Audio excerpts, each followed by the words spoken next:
Greetings and welcome to the 1-6 Scale Man proudly presents another episode of You Know What It Is, Comic Book Talk with Friends, Monday night. So glad to see you guys here, man, and everybody who's tuning in. Your host, Leo Rockwell from the 1-6 Scale Man YouTube channel. Do me a favor, hit that like button, subscribe to the channel, hit that bell notification so you're always up to date as to what we got going on over here on the channel, man. I'm definitely not here by myself. I got the rest of the crew in here with me. We got Prop Wiz in the building. What's going on, baby? Man, you know what it is. Listen. We know what it is, baby. We know what it is, son. We on it, man. Do I got enough room? Yeah, bro. Bro, why they talking about like they talking about the movie bombed? You know what I mean? Like, or is no? I mean, so they're only judging it is based off of projection because most movies make this amount. If it takes 200 million, it's a $171 million movie to make. It only made 30. That's low. Usually movies make 30. It usually don't get better, right? But it's the summer. Word of mouth has been positive. So it's got a lot for it, but they're actually comparing it to Dungeons and Dragons. Actually did better. Got good reviews. And you know what I'm saying? Ticket sales went down. So, but again, I think the summer is going to make a difference, man. It's still hope, bro. I'm going to go see it again. I know some of y'all probably going to go see it again. We'll see what happens. It was good, bro. I liked it. But we'll talk about it more in detail, man. We got Vinny in the building. What's going on with you, bro? Chilling. I'm very excited for tonight. Can't wait to dive in and talk about Masters of the Universe. It's hey, yo, I wasn't finished, man. If you don't put the camera back on me, I'm gonna bust your. No, I'm just playing. I'm gonna bust your ass.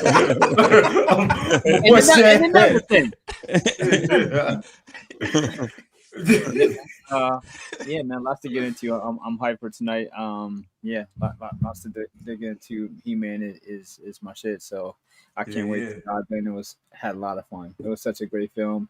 We're gonna talk about the box office and the projections and all that good shit. Lots to break down and discuss. Hopefully everybody out there has seen it. Because spoilers ahead. If you haven't, oh well. Fuck it. Yeah. Man, warning about spoilers is so old school. Welcome to the day. Right. Exactly. Did I kid? Speak. Exactly. If you haven't seen it by now, fuck it. We're gonna talk about it regardless.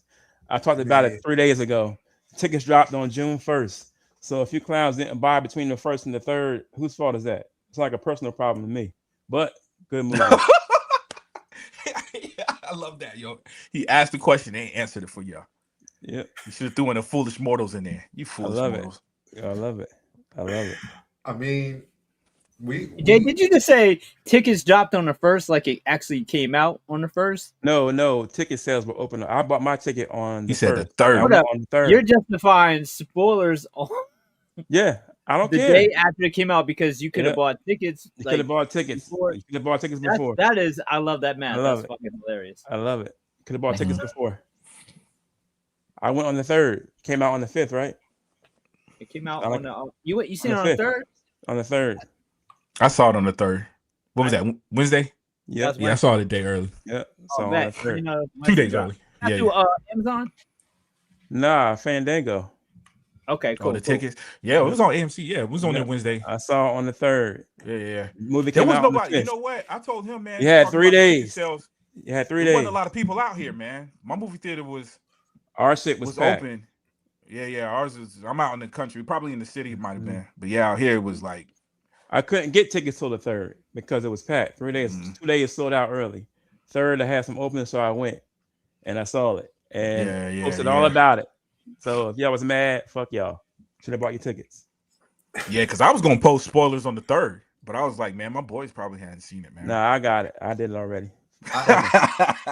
If they ain't see it, it's not like a personal problem to me. Look, I was just trying to be an angel, baby. Nah, not me. I'm hot all day. It's what it is. Yeah, I didn't I didn't post nothing. I didn't even post a review. And I normally do, but I just didn't because I've been busy. I ain't really had time to really do nothing. So you've been busy. See, I wasn't. My man, you've been busy. I was just. I wasn't. Lael, I had free that time, was so like I the said, most "Fuck it, politician I'm a post." answer, because what Lael said was, "I didn't do what Jedi Kid did, Yep, but then he met you halfway that's all because right. I didn't I'll have take enough it. time." Nah, I just said I didn't didn't have post no enough time. And reviews. I didn't post shit. look. I didn't even post I a picture. I saw y'all had win. You, Yeah. You saw a Vinny, picture Mark with all y'all. 7, Yeah. the girls. So I said, you know what? Fuck it. I'm gonna post. They all saw it, so whatever. Yeah, I'm we gonna post saw what I it. want to He's post. like, And then, we then saw the, the pro- and then picture. the Y'all big posted a problem picture in front is of a poster. It's fair game, right. baby. And the big problem is it's my motherfucking page. It's If you your don't like page. it, you can scroll past, block me, get rid of me, do what you want. It's my fucking page. I'm gonna post what I want. Here's the thing. That's bro. gangster. This is what I'm gonna say. And everybody, y'all need to realize this. Everybody watching. This is nothing new. I've been doing this shit. Jedi Kid Whatever. does this. Jason does this. He really does. He spoils shit in my dreams. Like straight up. Like that's just the way it is. It's gonna happen. Can't help it. So if you know that, you are pre-warned. It shouldn't be any issues. Wait till Spider-Man come out. I'm gonna go on the first day it come out. Wait till it come out. You'll see it. This is It's an early warning. yeah. So for those catching up, there was a little a drama on Jay's page with some of his Grown ass men End of- crying end of over a the movie, cartoon movie. Fuck post outta credit scene. Spoilers. So Fuck outta here, disclaimer: if you are friends with Jay and there's something that's coming out that you ain't seeing first day, you might want to snooze. Unfriend me, block me, do what you guys Might do. want You to think when mute. people, type mad, how far do their arms go up? Did it be like a Yeah, I wild don't give gorilla? They a be fuck. typing. You know why? Because all that shit is typey type, wordy word. I'm a Typey physical type. motherfucker. Woo. Nobody want to get from behind a computer and see me on no bullshit over no cartoon movie and get your ass whooped over a cartoon movie. Like, relax. Relax. It's real life. Relax. It's real life, bro. If people haven't seen it, let me be the Superman hero and make sure everybody sees the movie first before you post anything. Shut the fuck up. What are you, a movie hero? Here's the thing. I call you Spoiler Man. I'm putting that on the shirt. Here's the thing. In your defense, and I want to say this, you weren't the only one on the internet spoiling shit. Because I know I wasn't. All over the internet. I seen it. You know, even when you open the up story YouTube, that played She-Ra posted it 2 days before the fucking movie dropped. Who did? The chick that played She-Ra. Yeah. She posted it before, and the internet went crazy over her about it. Cussed her out. It wasn't 2 days. It was the same day you did. Oh, it was same day? Okay, third on the third. Same day. So still 2 days early before the movie came out. Do we even know who's playing it? Was it just somebody who was just no, the actress? It was a model actress. Yeah. She is standing in. So just for clarification, because Travis Knight came she's not out going to be the real actress, but she's staying in. She's not going to be it if he continues making it. Right. She was the one that was. He didn't have the money. That scene was thrown together. Yeah. If I'm not mistaken, I think he said he spent his own money. He said they threw that together. Yeah. For the ending. Yeah, and ended up getting put in. But they got the girl is on Instagram, on her Instagram. And you feel bad because she was excited. She posted some pictures. She posted 2 and days she had to remove the pictures, but she posted that saying that I had to remove the pictures. Evidently, I'm making people upset, so I'm taking them down for now and I'll put them up later. The fuck, you crying? Yeah. So she had already. Shut up. And the thing is, I mean, Travis Knight, around the same time Jedi Kid did that, I saw an interview with Travis Knight. That story I just told you about him not having money, that's from an interview. Yep. I sound like Jedi Kid alert. But so it happens, bro. You know what I mean? I don't worry about these keyboard warriors, man. They know what it is. They don't get past. They don't go past these keyboards. Hey, now just for full transparency, I had already seen it, so it might be like a unsympathetic thing or unempathetic thing that I'm doing. Like I didn't care when he posted it, but I have been got by Jedi Kid before. I've been got, son. Yeah. So 2 things you do when something new come out, you stay off the internet, and I stay off the phone. Tickets dropped 3 days early, bro. You had 3 fucking days. If you didn't do it by then, man, listen, that's a personal problem between you and Ticketron, or you and Fandango, not me. Now you know. So, Jason, I want to ask you this question. Yo, are you going to see Supergirl? I was on the fence about it, but he ain't on no fence. Yeah, I was. I told you. Come on. Nah, you didn't tell me that. But you told me how much you hated Superman after you saw it 6 times. I do hate Superman. That's all I know. But I think probably poking, bro. I do want to see it. So my question is, if you see it, I'm posting. I'm posting. Just to make motherfuckers mad, I'm posting early. So you heard it from me first. I'm posting. I'm gonna go in the theater with my camera out and take a picture of the shit and put it on my page. And then put my finger in the front like this. Motherfuckers. Listen, man, like, oh, you're so wrong. You have no class. Shut the fuck up and go pay a bill. Get out your mom's basement. Mother living with their mom and dad still talking shit. Like, shut the fuck up. Oh man. Yo, why did Kevin Smith from Die Hard pop in my head when you said that? Yeah. Listen. Anyway, thank you guys, everybody out there, for definitely being with us. Sorry, today. y'all. Let me see who we got in the building, man. We got Ghetto Yo in the building. Thank you for being here, brother. As always, what's going on? Yeah. Partner Toys in the building. Thank you for being here, man. We definitely appreciate you. Who else we got in here with us? We got my man, Young Steve, 1995 in the building, man. Thank you for being here. Member for 1 month. We appreciate you. Renz Talentino said prop correction 7 times. Haven't seen Master Universe yet, though. It's good, man. It's definitely good, man. We gotta see his book. Yeah, poke whiz, pause. or just stick around for the stream, baby. Before we jump in and man start talking about stuff, I got to pay homage, of course, to the places where we get a lot of our collectibles from. At least I do. You should too. We got to start off with my man Vincent Dunn Art. As always, man, if you were wanting to the latest and greatest, everything that you guys should get, shop all original art print, Marvel, DC, Star Wars, Harry Potter, Lord of the Rings, anime, canvas prints, vinyl art, reverse glass, painting, sketch cover, variants, stickers, horror, book page, art, Doom, games, thrones, bargain bins. Let them know everything else, man. That's it. Yeah, man. Forgive me, I'm a bit behind on updating the site. There's probably a couple weeks worth of stuff that I need to get up on there, but between con last week, then con this week, and busiest time of the year, I've just been behind. So stay tuned. Big site update coming with multiple, like damn near half dozen plus pieces coming to the site soon. Buy 2 get 1 free at all times on regular 11x14 prints, and there'll be some new stuff dropping as I gear up for Heroes Con in Charlotte, North Carolina, the June 12th through the 15th. So I'm excited for that. So I'll be dropping some new stuff in preparation for that, and then once the dust settles, I'll have a nice big site update with a whole bunch of new stuff for y'all to come with some stuff for your walls.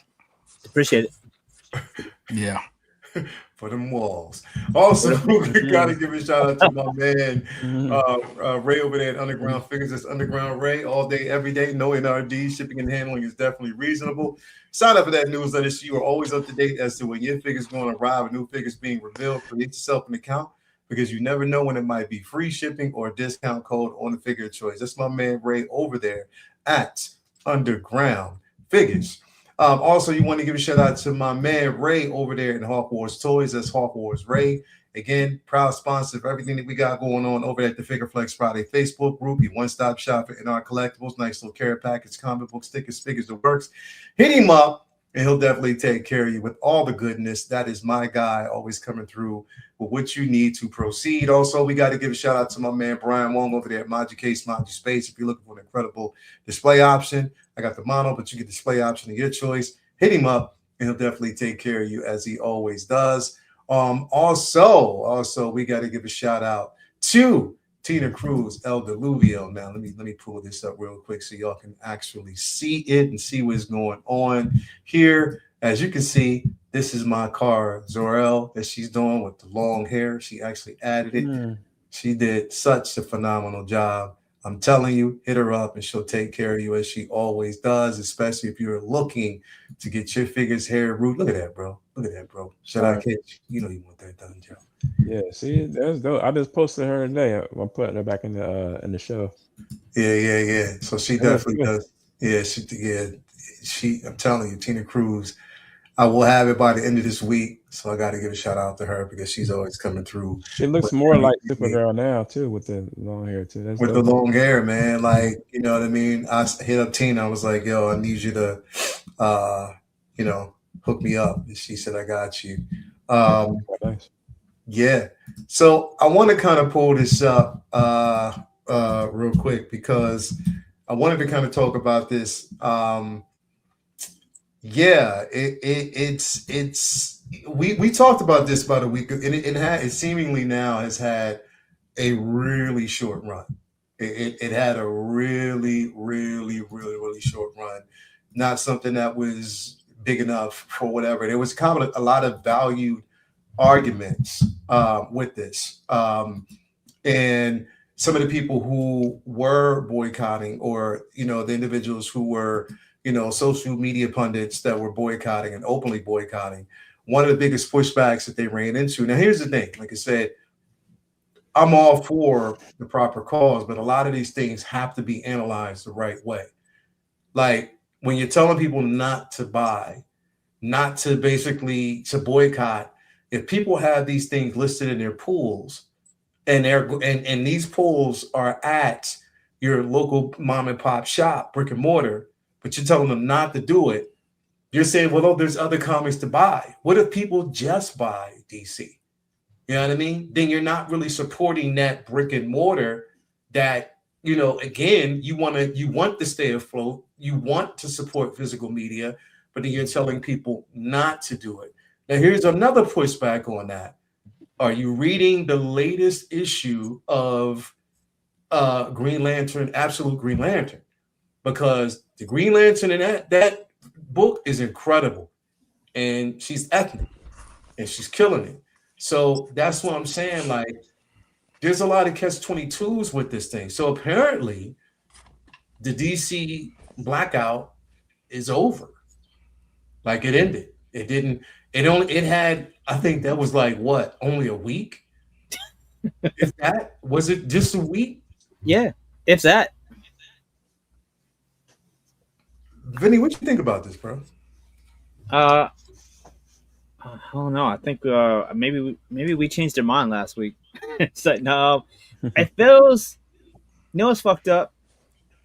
I don't feel proud of this thought, but one of the early thoughts I had was, is this for clicks? You know what I mean? Is this is coming from, some YouTubers? Is this something to generate talk, hype, get people to come to the page, bitch about, complain about representation, as valid as it is. But we talk all the time about negativity breeds attention and clicks. And that doesn't mean that the negativity is always a bad thing. Sometimes negativity is warranted when we're criticizing something that deserves to be criticized. So a boycott to garner support for better representation is in a sense negativity, but for like good trouble, if you will, right? So I part of me was like, okay, well, is this just do they really even give a shit, or is this just a gimmick? And that's not just coming from me. There was people accusing them of clout chasing, of like, show me your black comic book pulls that you're getting, as you're screaming about representation, this, that, and the third. So everybody speaking up against this was getting pushback from people saying, do you read these black indies? Do you read these black books? Or are you just jumping on a bandwagon to get views?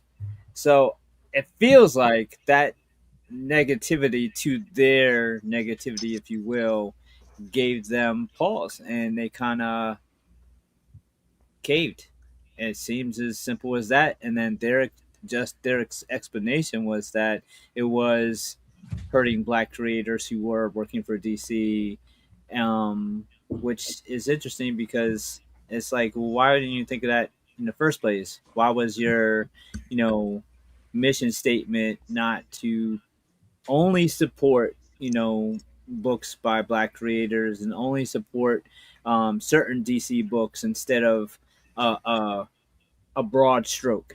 Because as you mentioned, Absolute Green Lantern, and then I don't know if it's a spoiler. I suppose it's a spoiler because it hasn't really been revealed yet. But Absolute Green Arrow, and it's like, oh, that doesn't count. It's a mainline book or just that.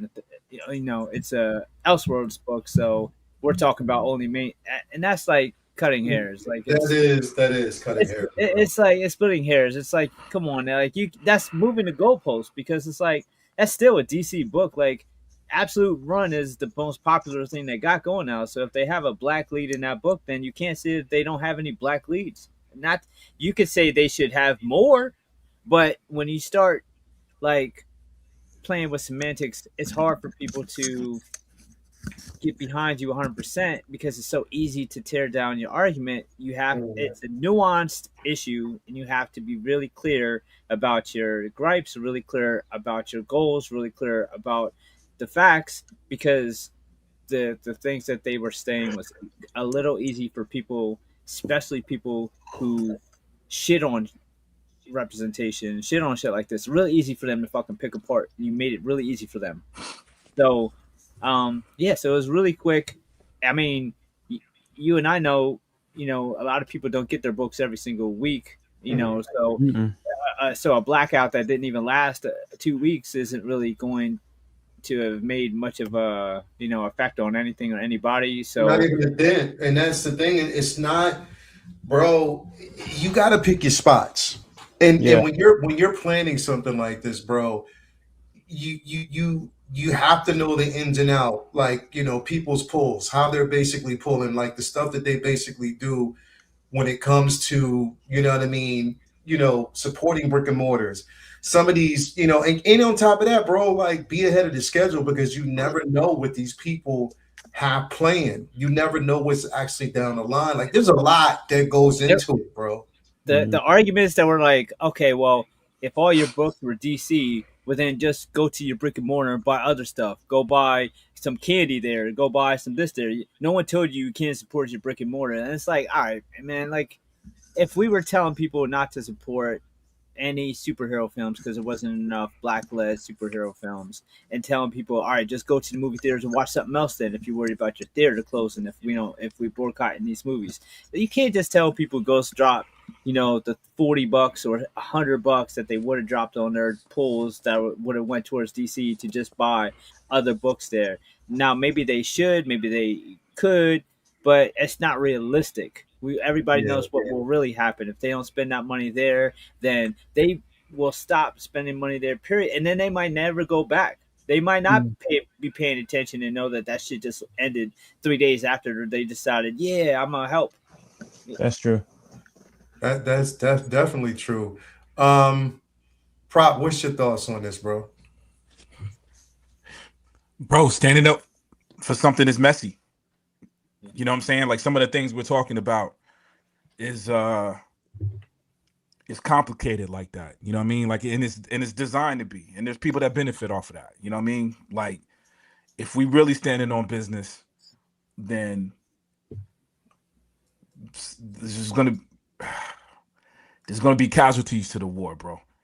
You know what I mean? But with that being said, because the casualties can be so important, the missions gotta be precise. You know what I'm saying? But and people get different things because I listened to the dude when he spoke it. Everything was clear to me. So even when I'm hearing people, we talked about it last week, I'm hearing people out there talking about it and questioning certain things, and it was like, bro, this dude is almost annoyingly detailed.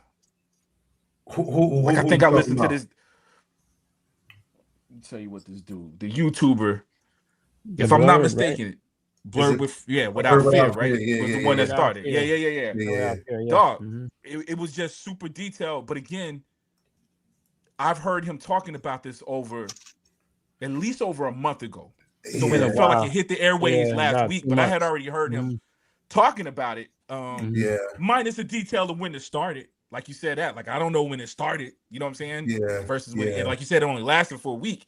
He was talking about it last month. You know what I'm saying? And I'm gonna be honest with you. Wiz was already paying attention then. You know what I mean, to what he was saying, because it made sense. And unfortunately, this isn't just limited to. I'm gonna stick to comic books, but this is everything. Like, our understanding of protest and standing up for something comes from the civil rights time frame. Yep. So the biggest problem, even when you have someone, Kaepernick, kneeling, you know, his message being hijacked, no fault of his own. Like, I believed in that move. I understand it, but sitting back, it's like our understanding of protest comes from the past, and it comes from reading about it and not experiencing it. So we actually don't know all that goes into this. We don't know that the end goal was this, and you know, even the Voting Rights Act. Like, people don't understand, like, that's the outcome of the civil rights. Like, so some people don't even understand what we got from the civil rights movement. You know what I'm saying? Like, all these movements led to something that was a pivotal moment. So we're having those kind of issues now. And but at the same time, I respect. I feel like it was well thought out. I do feel like, you know, they blame the homie, and I don't know him. You know what I'm saying? So I don't want to go too deep, because you see negativity sprinkled in all these in social media in general. But from this little thing, when I was seeing, it was like, well, this sounds pretty clear. It does sound like, not just go buy bubblegum, go support your independent artists. My camera's gonna be out for a second. You know, to me, it sounded very detailed. You know what I mean? It sounded very detailed. But I knew we're not built for it, bro. Right now, in this time frame, we just aren't built for it. So I knew when he said it, I was like, they not doing that. Or a handful of people are gonna do it. It's not gonna be enough to make a difference. Bro, here's the thing. I watched dude. Okay. Vin, you know about him, right? Yep, okay. I know about him. So I didn't know him for a long time, but I think I had seen one of his videos before, and then when I heard that was the cat that started it, I was like, okay. And yeah, and it sucks because, like Rob said, a lot of it got hijacked and turned into other shit, and it's like the point got lost. The point is to be disruptive. The point is that it's supposed to be that it's going to be messy, and it's something that is hopefully, regardless of how this is resolved, or if you even call it that DC gets, you know, wind of it and has taken note that it's an issue that people have felt strongly enough to say, yeah, that's what we should do, even if it didn't work.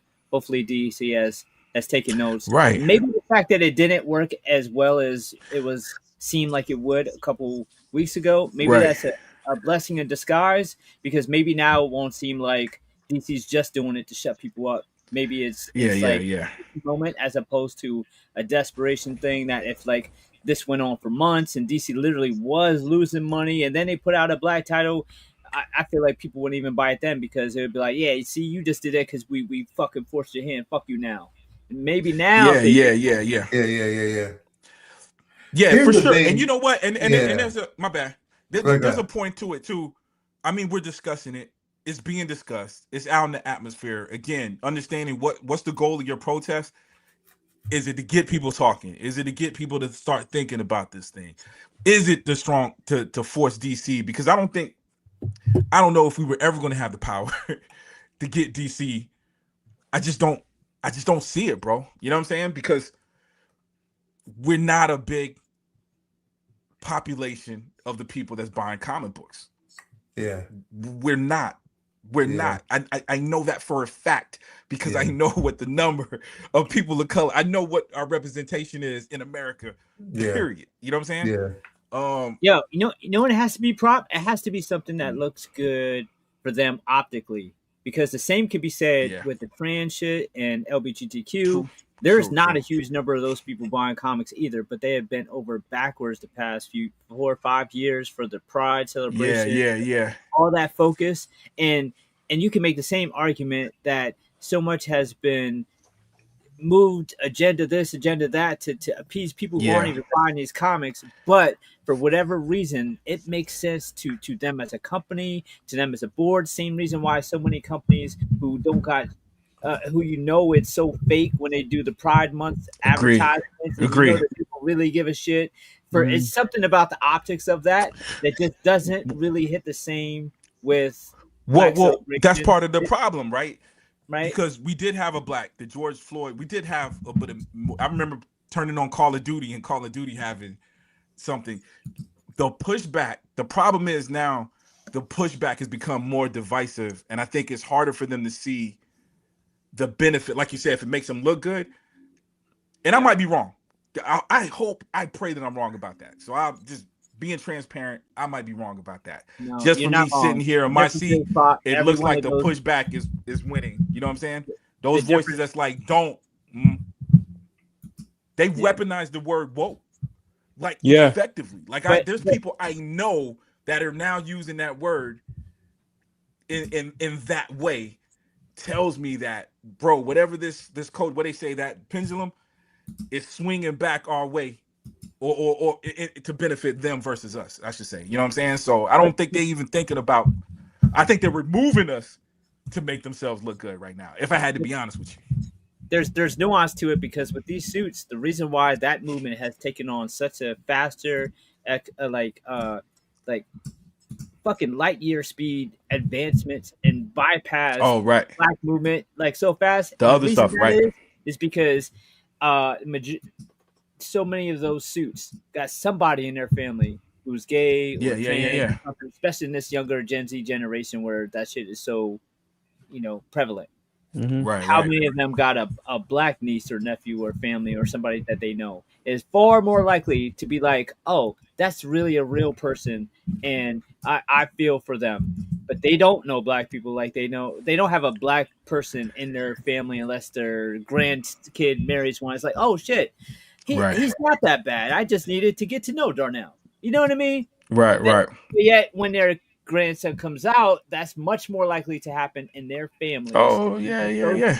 Adopt those things, and that has gone across the board. Fucking every corporate, suit has for sure. So you talk about the personal aspect, and then you got, like you said, their suits. You also got the money aspect where it appears that there's money over there. What's that? Don't we got we've got shows that seem like it's popping. Whereas even though there's black shows and movies that's popping, people still have it in their mind that this isn't selling. I just heard, is it Idris Elba? I jack his name. Man of Arms. I'm gonna call him for now. Idris Elba. Mm-hmm. There you go. I jack his name up. It's because my grandmother got a crush on him, so I hate saying his name. But he was talking about playing James Bond, man, and he was like, "Dude, it's not possible."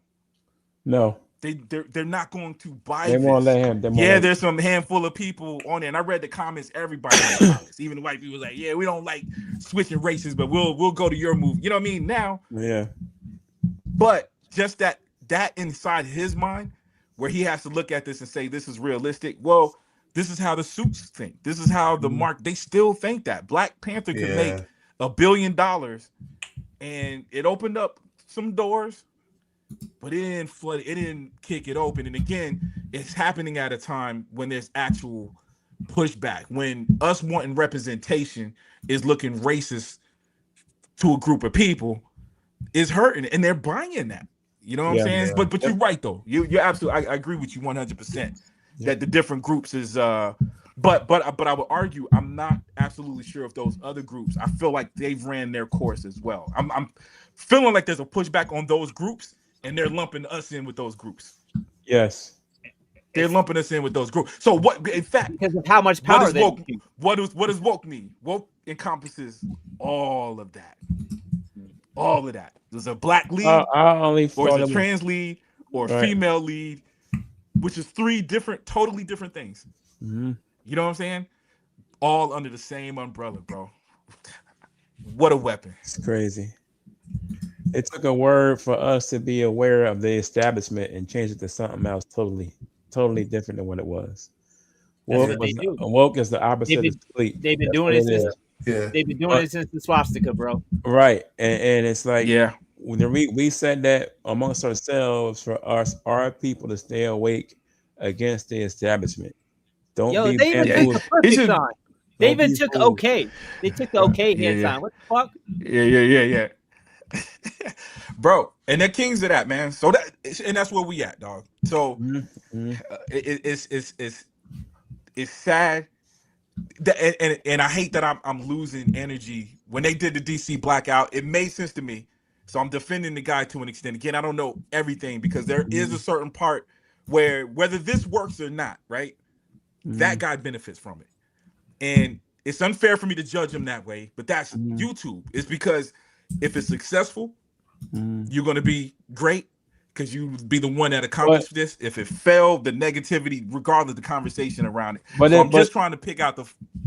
It's also something that Lyle said earlier. It's like, yo, you're on the bandwagon protesting. What's in your pool? You got Nubia in there. You got Icon in there. Well, that's the. So that's the thing, though. No. So that's the part I'm pushing back because I'm I'm saying comments. I'm not talking about him. I'm saying the bandwagon. Other people. Yeah. The bandwagon. They were saying that. They were saying that about him. It was like, well, you're not collecting. It's like every episode that I've seen. Right. Mind you, don't watch all of them. If I had to be honest with you, I ain't gonna say that on air. I don't watch it all the time. You know what I'm saying? But when I do watch it, I enjoy it. But it's not my cup of tea. I just put it out. My preference has always been comic book talk with friends. On Leo's 1/6 scale man show. But this dude, bro. You know what I mean? I did listen to him and it made sense. And it's like he's always promoting black artists. He's always promoting comics, graphic novels. So it was like I was hearing people saying, well, you gotta really support. It's like it seemed like he did his thing, you know what I mean? But again, you still YouTube. You never know. I'm just not saying his intentions are bad. See, you just never know someone's intentions. Now I like how he handled it. But like I was saying earlier, like what's in your pools? Like I said, what's in your pools? Like a lot of the bandwagon jumpers, not saying him per se, or some of the ones that are buying, indie comics. But where's Icon? Where's Nubia? Where's Black Lightning? You could play. You jump in the bandwagon saying you blackout, but you don't have one Black Lightning book, one Nubia book. Right. That make you're like a fool. So I wish there was a way where we could have did it more strategic, like you were saying earlier. Like, need a plan. You have to have a plan. You can't just say DC blackout. And I can tell you everything. When I'm telling you, it hurts everything. When I tell you it made sense to me, I also got to appreciate and or consider the fact that it didn't make sense to everybody else. Meaning, your message wasn't clear. Your plan wasn't clear. The plan wasn't clear enough. You know what I mean? Right. Like, dude, I had to find out from Target. A black lady in the parking lot stopped me from going into Target because I didn't know when the Target boycott was starting. Oh, you know what I mean? And luckily, this lady was walking by. She was in Hibbett. Yeah. Yo, she walked by and looked at me. Like, where you about to go? Somebody else to go. Not the day you not. I just need some dogs, right? They already started. Staying away from yo, that was some drugs. Listen, that was a hard boycott to do. Was Target, bro. I used to go there for them good fellow T-shirts. Bro, all my toys, my nectar figure, all my toys is there, man. All my that was hard to give up, but I did it for a year, dog. And I like the outcome of what happened. And I still don't. That was our every Saturday thing, bro. We used to go every Saturday, or every Sunday. Yeah. You know what I mean? To pick up like and it because again for ours and Vinny you go straight in. The Target, I mean the Starbucks is right there beside it. So you got two things that people are basically boycotting right now: Starbucks and Target. You know what I mean? But a lot of these things, and here's the thing: it's hard because when you boycott these things, especially when you boycotting, Starbucks, you see a couple black workers over there, you'd be like, yo, they gotta work. You know what I mean? Yeah. Target, they got Target workers. They got to work. You know what I mean? That's their job. That's their income. So it's hard to say it. So I say all that to say that I didn't go in and I didn't shop at Target, but I did shop online because there was some good fellow shirts that I need. And I did need some body wash. This is my shit, man. And I was seeing it because I'm like, Target. Yo, y'all gotta get your shit together. You can't expect me to go to Walmart, y'all. You can't. Right. I'm not. I'm not. Right. I'm not trying to Walmart give money to the man, bro. Bro. Yeah. They sure do. I ain't trying to go in and fight nobody, bro. I ain't trying to fight today, and all my PJs is in the wash. What am I wear to Walmart? All my PJs is in the wash. Bro, Walmart is on par with you getting in line and just settling for a Spirit airline ticket that now hold it, bro. Yeah, you know the hold up now. Meme when he just looking at firecracker with that disgusted face. That's my face the whole time. The Walmart out here by us. I walked in there the other day just to get some charcoal in the new area I'm in. Bro, it's like a mall. It looks like a mall. Oh yeah. The Walmart in Orlando is nice. Bro, it's set like you got Reebok. Reebok, you got freaking Levi's, real Levi's. You got. I'm like, damn, what the hell is this? Like, it's like a mall here now. Hold on. Warzone. Yeah.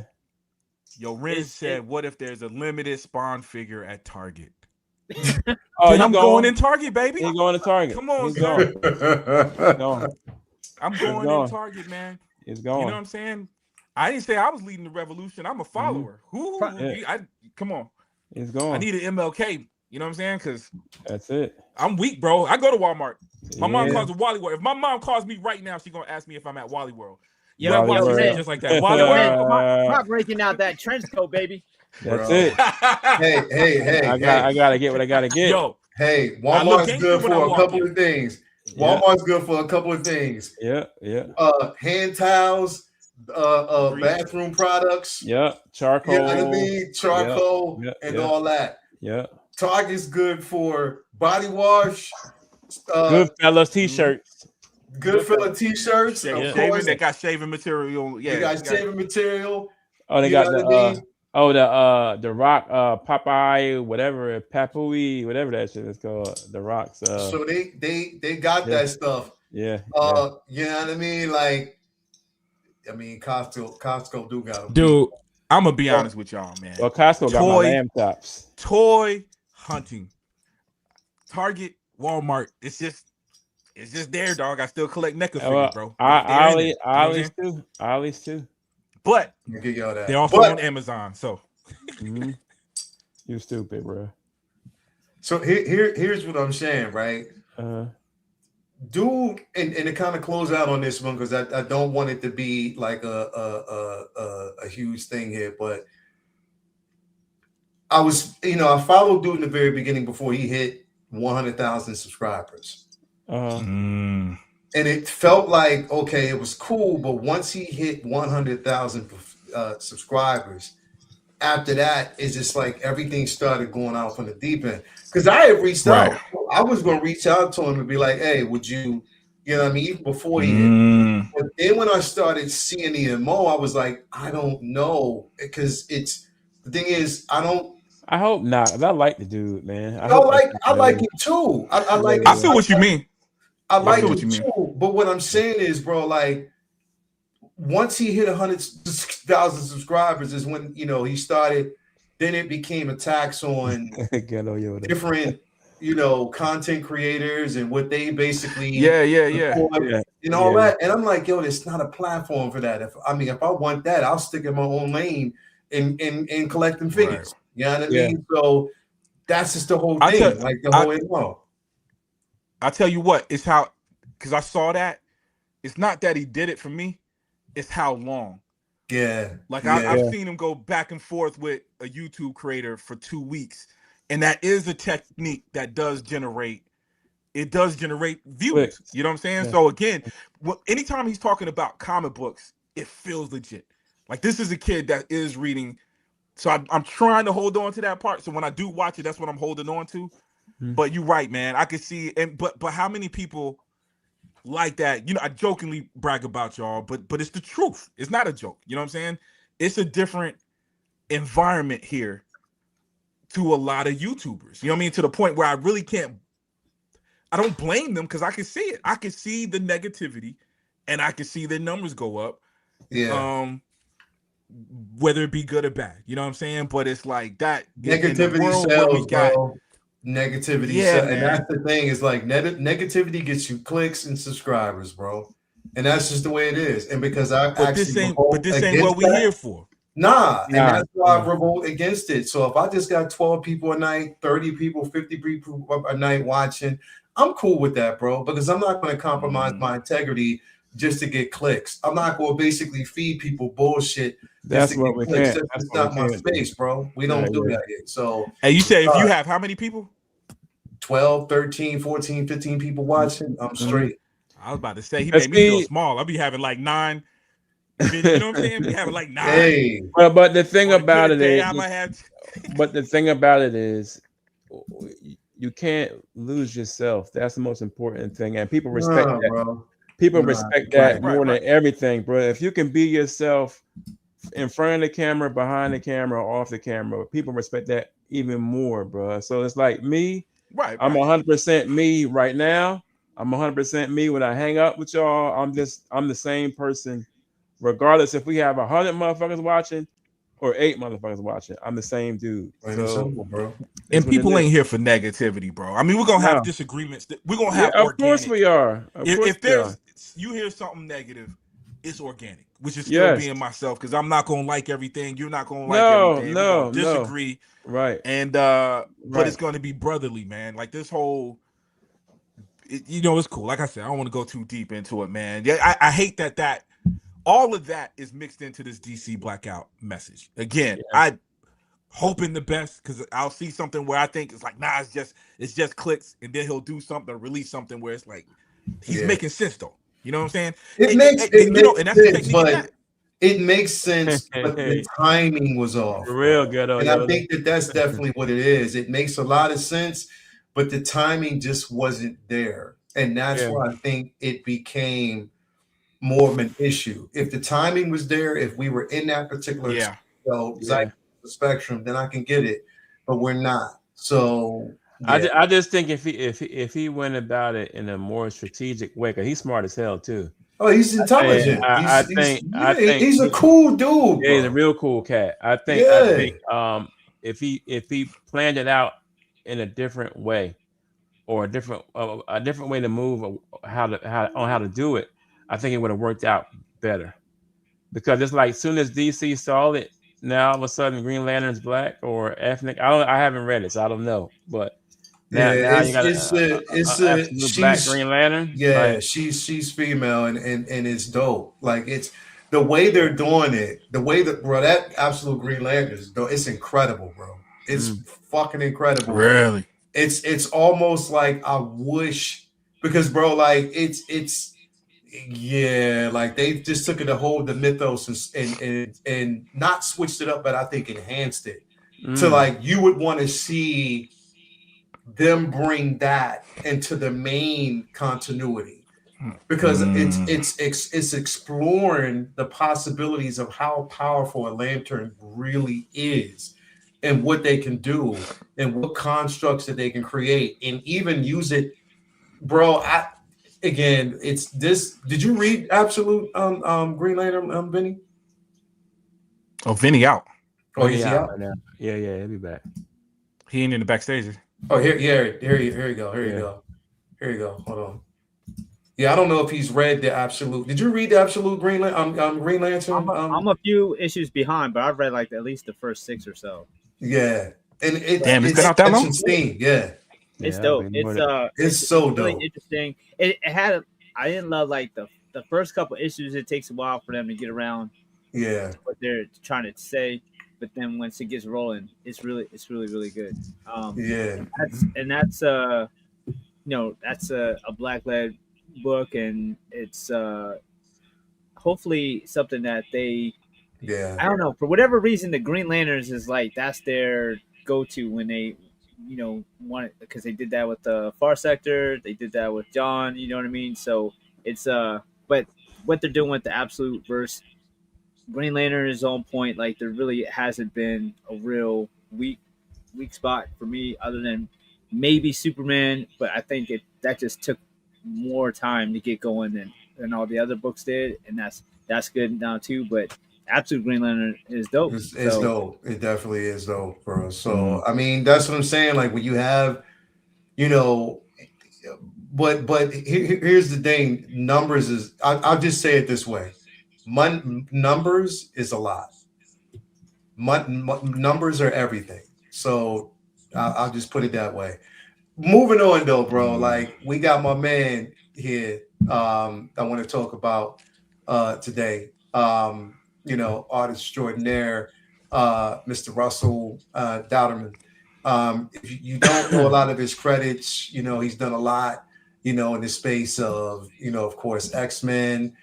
He did the Deadpool Batman crossover. That was pretty funny as hell. Scarlet Witch, he's definitely done that. He's even had his hands in the Ultimate Black Panther run as well. But an incredible artist. Of course, his, basically, especially like, with his illustration.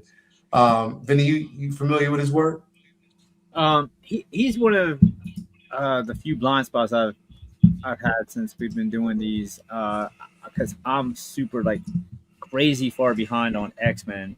I did have his Batman Deadpool, and I did have his that was him? Black Panther stuff. Yeah. But I really like Cat. He's super clean. He reminds me of Mark Brooks, who is somebody else that we got to get to a bit. Yeah. Has a really clean style, great color palette. Everything is super clean, and I really like his compositions and his crowded pages where he has a lot going on. He does that maybe a little bit better than Mark, or more often than Mark, I should say. Yeah. But his style is very similar when it comes to deep solids and like gradient tones, and his constructs of his pages is really familiar and similar to that. And I really like the style because it's very vibrant. I think his color does so much to kind of like make his work pop, and I really like how clean and like clear flowing his panels and his designs are. Because I was looking at a bunch of his stuff today, and I really like it. So I definitely got to educate myself and get more of his stuff. When I catch up and read more X-Men, I'm sure I'll see more of it. But the stuff that I have that I'm reminded that was him, I've enjoyed. And but yeah, he's not been around the game very long. Yeah, it does not have the longest resume, but he's like an up and comer, and he's been on a lot of big ticket projects lately, like of course the Deadpool Batman stuff. So I think we're going to be like hearing and seeing a lot more of him as time goes on, because Cat's talented. Yeah, he did a lot of stuff in like Hollywood, like fashion design stuff for film for Captain America. I think he had input with the fashion department, and he's crossed over into illustration on different lane, and made most of it. So kids got skills. So I'm excited to see what coming next from him. So I'm definitely glad that I got reminded about him, because I want to keep my eye out for him. You know what I'm about to do, right? Hey, Prop, what you think about it, bro? What you think? Yo, man. Well, I mean, I feel bad because I had a blind spot. He was a blind spot for me. I'm loving the color palette. I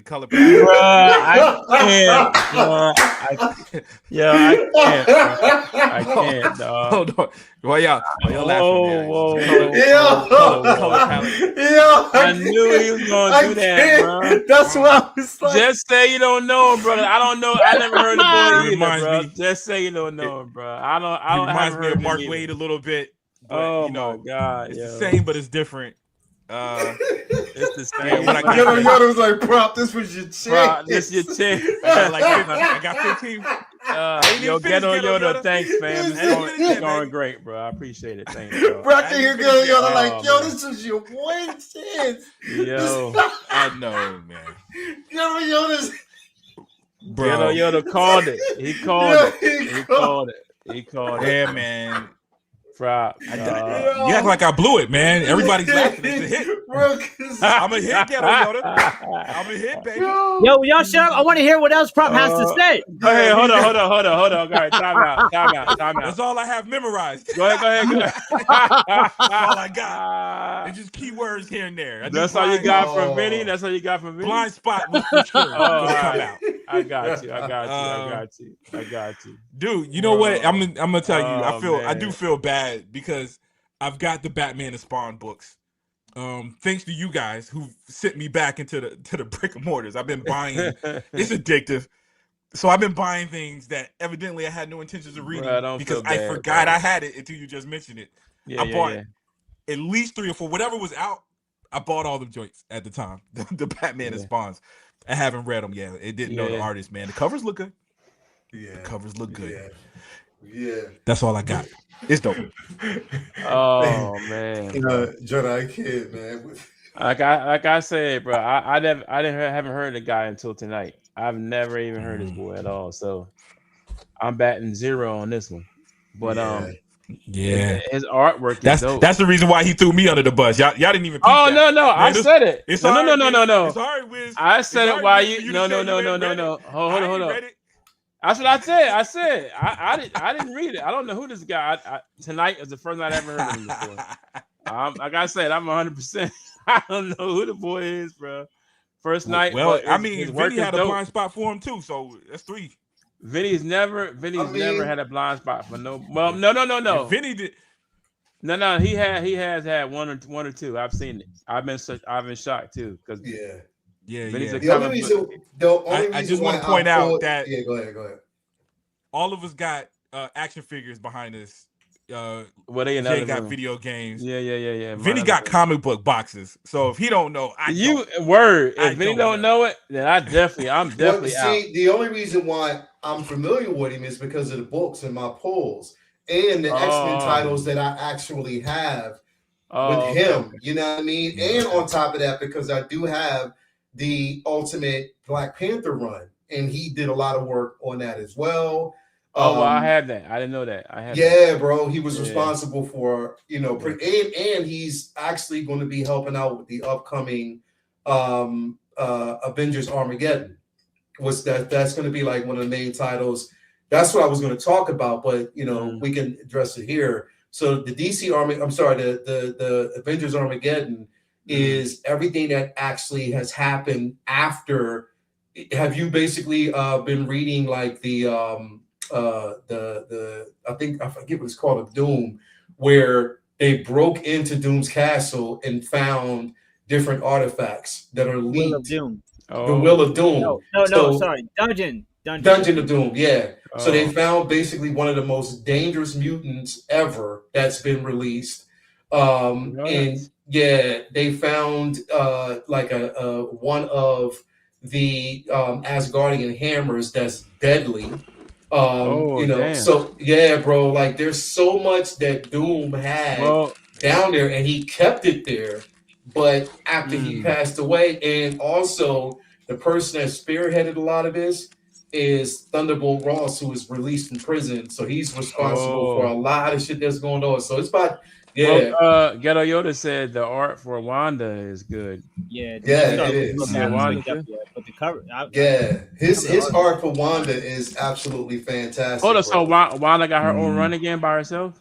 Well, she has the Eye of Agamotto now. She's the Sorcerer Supreme. Yep. Bro, I've been out the loop for like the last 3 weeks because of this move. Yeah, she's currently right now the Sorcerer Supreme. So she basically she's a new Doctor Strange, pretty much. Yeah. Oh my God, I have to get that. What number is that on? Well, you know what happened. See, the reason why she became Sorcerer Supreme is when Strange lost it to Doom, Doom died. I had that. We had that. Okay. Yeah. So she's now the new Sorcerer, which is crazy how that works and how it makes sense. Yeah, I mean, it makes so much sense because that's dope, bro. That's her design now. Yeah, that's one of her actual designs, and she's powerful as hell. Oh, is she wearing Strange's cape around her waist? That's fire, bro. Yeah, she's Wow. So there's a lot, in that, bro. So I might have to get that. What number is that on now? It's got to be like 7 or 8. I think yeah. It's because also she was tied into the Storm run that just ended. The Storm run just ended. I have now. I got a lot of the Storm. I didn't finish it. I got the first. I think like 8 books of the Storm. What number that finished off at? Well, that just recently ended last week. It had its final issue. I think that was on number 8 or 9 or something like that. I forget what number it was, but that's his last one. Yeah. Yo, y'all said that this dude did Batman and Spawn? Not Batman and Deadpool. Yeah. Oh, Batman and Deadpool. Never mind. I ain't got that then. I got that absolute number 1 though. Yeah. So garbage. Yeah, that's what I'm saying. Like, so he's definitely an incredible artist, bro. Now, for the sake of time, because I know you Negroes haven't had the time to read, and I ain't been reading stuff. I ain't had none. I really didn't have time, but I had time over the weekend to read a few. That's why you reading, you moving too. Because, bro, I'm. Come on, man. Even though I'm moving, even on Saturday, because I know you're putting figures in the cases because that's what I'm doing. Not yet. Not yet. What? Because I just got this weekend. I just got my glass cases over here. I was gonna call you because, bro, I was gonna actually move all my glass cases in a U-Haul truck, until my boy was like, "Oh, nah, we just gonna take these over." And he has a big truck, but what he did was we just loaded them up and just started bringing them over here. You know what I mean? And what I hate about it, did you buy the bubble wrap like I told you? Yeah, I got the bubble wrap. Oh, all right. Yeah, I got the bubble. Put them in the U-Haul then. But I had to get rid of one of my details, bro, because, bro, it was one of the oldest details that I had, and it shit started falling apart. Oh, yeah. So I had to get rid of one of them. But it's good that I got rid of one of them because I'm still putting together a garage shelf. Well, did you keep? Yeah. Well, you could have kept the glass and you could order the wooden stuff on. I have the glasses. I have the glass. Well, I didn't keep the whole glass, whatever, bro. Once that shit started falling apart, I was like, "Fuck it." But the garage, the garage, Okay. Yeah. So I'm good in that space. So okay, you know what I mean. For the sake of time, though, I mean, I want to kind of move on to. Oh boy, let's go. Fucking He-Man. I want to talk about this because our experiences, man, like Vinny, we can we talk about it now? Now everybody's fucking crying. Can we talk about it now? Oh yeah, we're gonna talk about it. That voice is dope, yo. Can we talk now? Motherfuckers. Bro, we're gonna definitely talk about it now. What you laughing at? Spoiler alert! Spoilers ahead, you clowns! Spoilers. Oh, so, Vinny, we got a chance to watch this, and here's the thing, bro. I went into this movie. Listen, I don't give a. Let me say this part. I don't give a. I am so fucking tired of these motherfucking. And he's sharing my mic to start fucking up. I'm so tired of these motherfucking YouTube pundits, bro, looking for every opportunity to tear shit the fuck down, bro. Oh, yeah. Just because the numbers aren't where they are doesn't mean that it's going to really fuck up my viewing or my movie-going experience. Bro, I got 88% on Rotten Tomatoes. Bro, this shit was fucking fun. Phenomenal, bro. It was a phenomenal fucking movie, bro. I had such a good time at this film. And I mean, because the thing is, bro, it was like I was watching the cartoon on the big screen. All the cheesy aspects of it, and I didn't mind it. I welcomed that shit. Because it made absolutely the perfect sense why they went that route, man. I mean, everything, you know what I mean? From, fucking Beastman, you know what I mean? Trapjaw, Fisto, even like the names, how they were making fun of the names, bro. And it goes back to the point where we didn't even think of that as kids of how fucked up the names really were, bro. But anyway, I had a ball, watching it. And we, definitely, here's the thing, bro. Like, it's fair game now. It's been out for a few days. So, of course, if you haven't seen it yet, then at this particular point, sounds like a personal problem. It's a spoiler. If you haven't seen it, then I don't want you to stick around because I don't want to spoil it for anybody. But hey, it's been fair game since the day after the 3rd. Yeah, exactly. It's the 3rd. It's been a fair game. It's definitely fair game, especially on my page. So, Prop, I want to start with you first, man. What was your thoughts? Bro, I want to start with you first, man. What was your thoughts on the viewing experience of this movie, man? I'm gonna be honest with y'all. It was a strong start. The Earth, Prince Adam on Earth. I had a panic attack. I told Jay this, but I actually had a panic attack in the movie theater, and it was based off. I had bought tickets. My daughter. My son is sitting on one side. My wife is on the other side. And I was like, I can't believe it looked like it was going to be bad, yo. Just the Earth Adam scenes. When I tell you, I can't even explain it. Like I was frozen in my seat. Like, oh my God, yo, my family's going to hate me. Like, this is like a literal thought. Like they're never going to trust me with a movie ever again. I was feeling that. My thought process went to canceling. I had already pre-ordered the 1/6 scale figures. I was like, okay, this is it. The movie's not going to be good. It's a wrap. And specifically the scene, the crushing part, when I actually felt that, was when he was wrestling that sword from the statue and he straddled it at one point. I was like, this is way worse than I thought it was going to be. Because they showed a little bit of that in the trailer.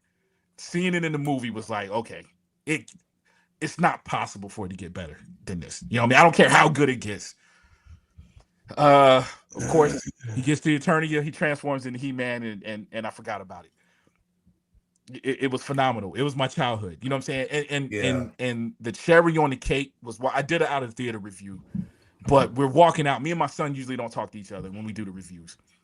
So we walk out, we kind of keep quiet to the camera. But my daughter looked at me and she was like, "What did you think, Dad?" I was like, it's a trick question. Here we go. I'm already feeling bad. I was like, what did you think? My daughter was like, I loved it. It was great. This movie was fun. It was awesome. She expressed it and it was all good, man. But so just that one little negativity, man, was just that little part. I want to go back and rewatch it and see in context of the movie, knowing that it ended and landed well.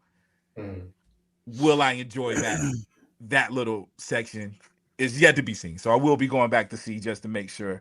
So because in my opinion, as of now, it was a good movie, good nostalgia. It was fun. I loved it. I feel like it would have been perfect if they had got that comedy right during those scenes. Because it wasn't just him. It was the boss. Everybody just felt like the acting was it just was weird to me. You know what I'm saying? Bro. The scene, real quick though, this scene, my favorite scene of the movie, bro, is when they was walking through the smoke, bro. Oh yeah, Princess of the Universe. Yo. It was like they was coughing. It was like, yo, how do people do it, bro? Yeah, you know what? And it's crazy, man. That's why I say the comedy overall, the comedy worked for me. You know what I'm saying? Like the comedy worked for me, bro. It worked for me. It was just that one little compact thing, and it might have been because the movie started perfect. You know what I'm saying? The Eternia scene was, bro. It was mind blowing. So it started perfect. Yeah. The Earth scenes just kind of, man. I wish. I still, even now, bro. I feel like I'm gonna be the only one negative with it. I wish that didn't exist, yo. I just wish Earth scenes started picking up. I just wish the it was Earth better, scenes bro. picked up for me when Beastman arrived. Beastman showed up for sure. When Beastman and Tila showed up, that's when it's yeah. You know what? And it was my son. Not to play. I think he might be watching this now. So I'm talking for you, Braden, if you are. But he pointed out the way he described it was they went far and beyond to make sure Adam came off weak because he wasn't going to physically look weak. So he did the Clark Kent thing times 10. So and I respected that. The only thing that was off a little bit to me was it didn't come off weak. He came off childlike to me. So it actually felt like big. I was telling Jay it felt like Shazam, but I watched Big today as well earlier today, and it was like, dude, it was that. It was Tom Hanks. It wasn't just he was weak. It was like he was almost young-minded. You know what I'm saying? Like, bro, you're gonna go on a date and tell this girl you're from another planet and think it's cool. You know what I'm saying? Prince Adam was corny, bro, at the beginning. I look at it though, like episode when he described. I just watched the episode. Which I forgot the name of the episode, but it was just like the movie. His father, his father didn't respect him. He didn't think his father respected him, and he explained why he acted that way to the sorcerer. So you're right, he acted that way in the cartoon, but it was an act. That wasn't the real him. He was acting that way because he knew.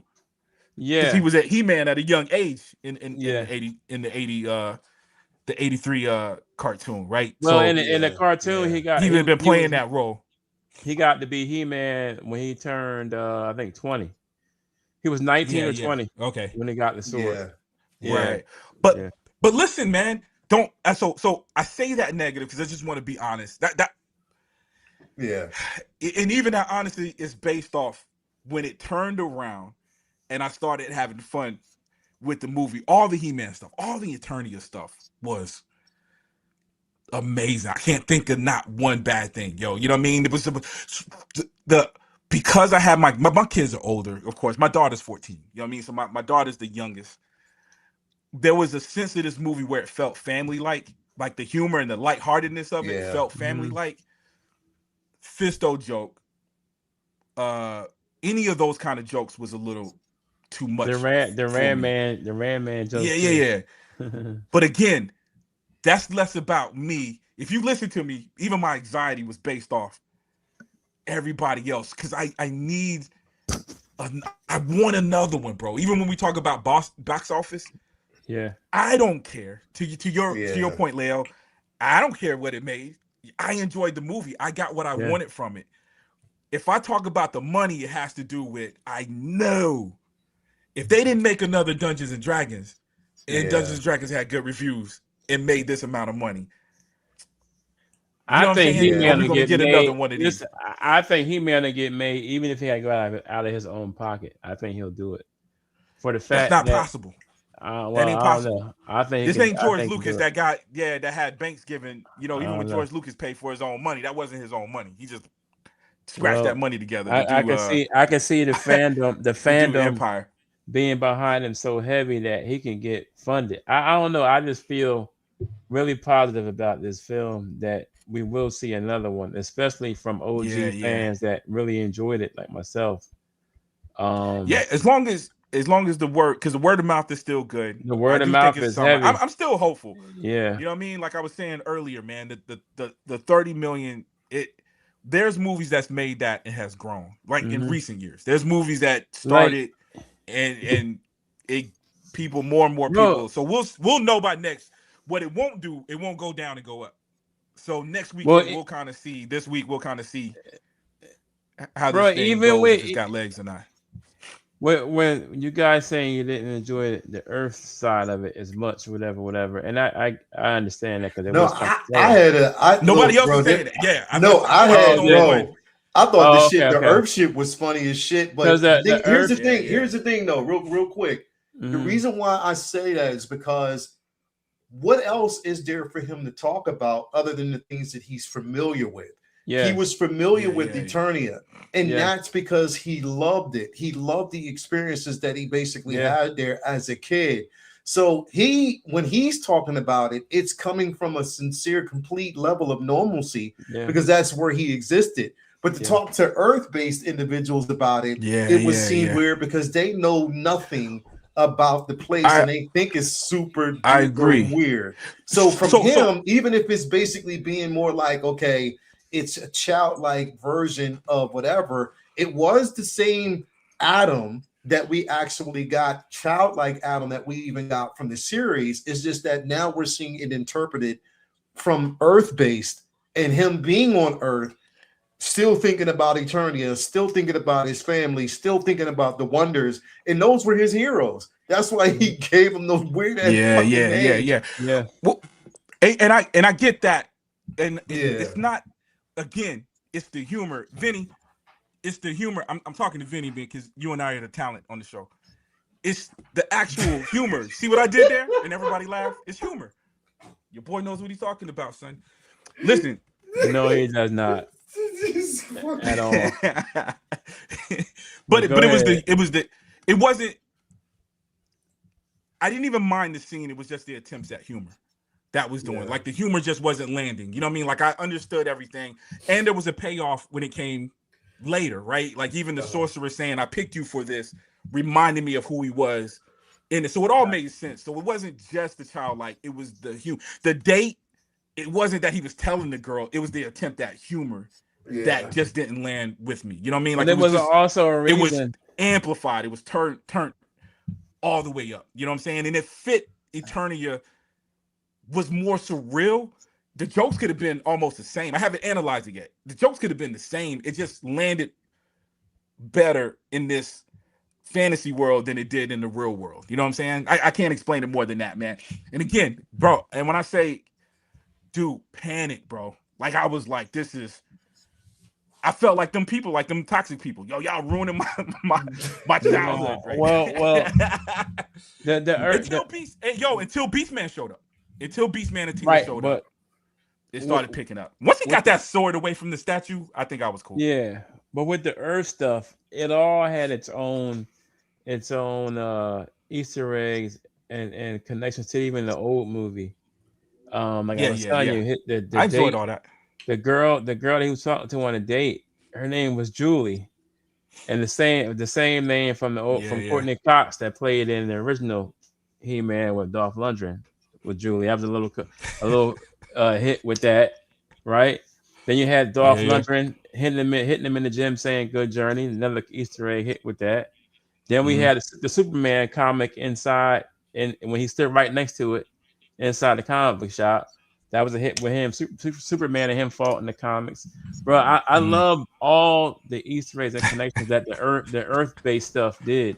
You know, my only small problem that I had with this movie, bro, is the fact that everybody knew who He-Man was off rip.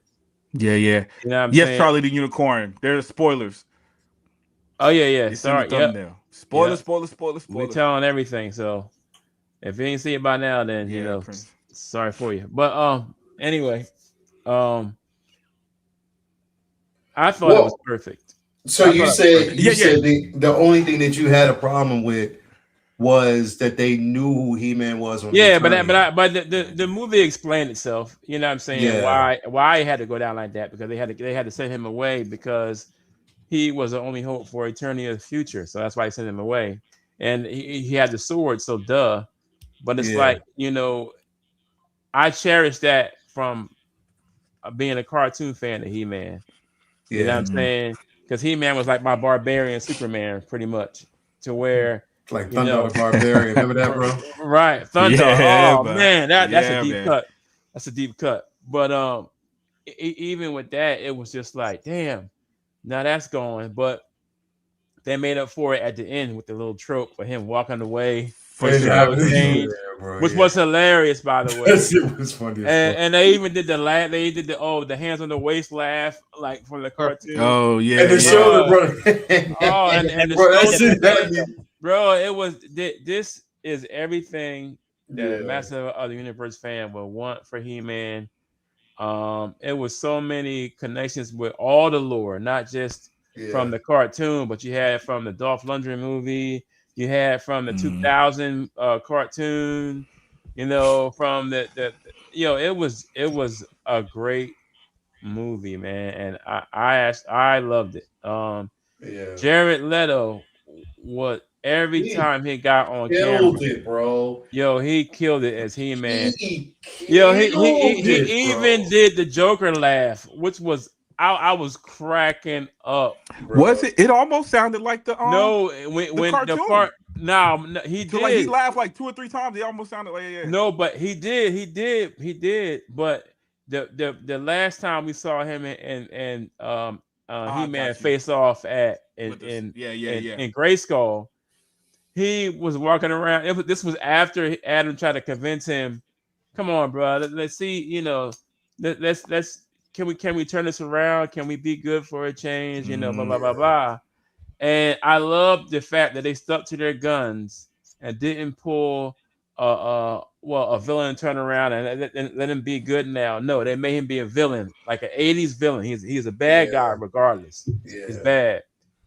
When he walked around in circles and he did the Joker laugh. When he turned around, I was like, oh my God. Was he giving everybody the finger? Like, yeah, I know I killed it as Skeletor, but don't forget, I was Joker too, kind of thing. Bro, I don't know, but he did it. And it was hilarious. Oh man. Jared Leto stole the camera every time he got in front of it. Man. Yeah, he did. He did. What a redemption for him in the comic book film or IP, bro. Like he absolutely, man, he did better without showing his face. Like he did. Really, I was about to say, really good. It really isn't a redemption because he's so lost in that character. Right. I don't think it's right. He was gone, bro. And the way they way they did the special effects with his eye, even with his eyes, like you saw the red eyes blinking inside, like the eyes. I'm like, damn. The skull, like in the cartoon, his skull, the mannerisms when his eyebrows will go up and down, like expressions. Bro, they nailed it. Like oh my God. And then and bro, he wasn't no slouch. No, Skeletor, he wasn't no fucking slouch, bro. Skeletor was going at it with him. He was a beast, bro. When He-Man first whooped his ass, and he was like, "Is that all?" And he was like, "No, I was holding back." And he's like, "Oh shit." And then he really whooped his ass. Bro, that's crazy, yo. Bro, man. He did it like when he grabbed him by the ankle, bro. That was a Hulk scene, bro. He grabbed him by his ankle and hit him between the pillars. I said, "Wow, that's Hulk." Yo, I loved it. I loved it, man. I love this film. This film gets a 10 out of 10. This young dude did a good job too, bro. Bro, he did an amazing job. Phenomenal job. Phenomenal job. He definitely and they even got the trope right where when he's Adam, his skin is kind of pale, like white. And then when he turned to He-Man, he got the tan and the real blonde head, the orangey blonde head. I'm like, yo. This dude is a real He-Man. The director is a big-time nerd He-Man fan. Yeah. So he made sure that he did the Adam He-Man thing. Even that was done to the T, bro. Like, man. And then he did a deep cut with bringing Goatman. Like, Goatman had one appearance on the cartoon and in the comic. Nobody thought of Goatman. That's you're a real He-Man fan. Like, Goatman is one that nobody knows except for old cartoon heads like myself.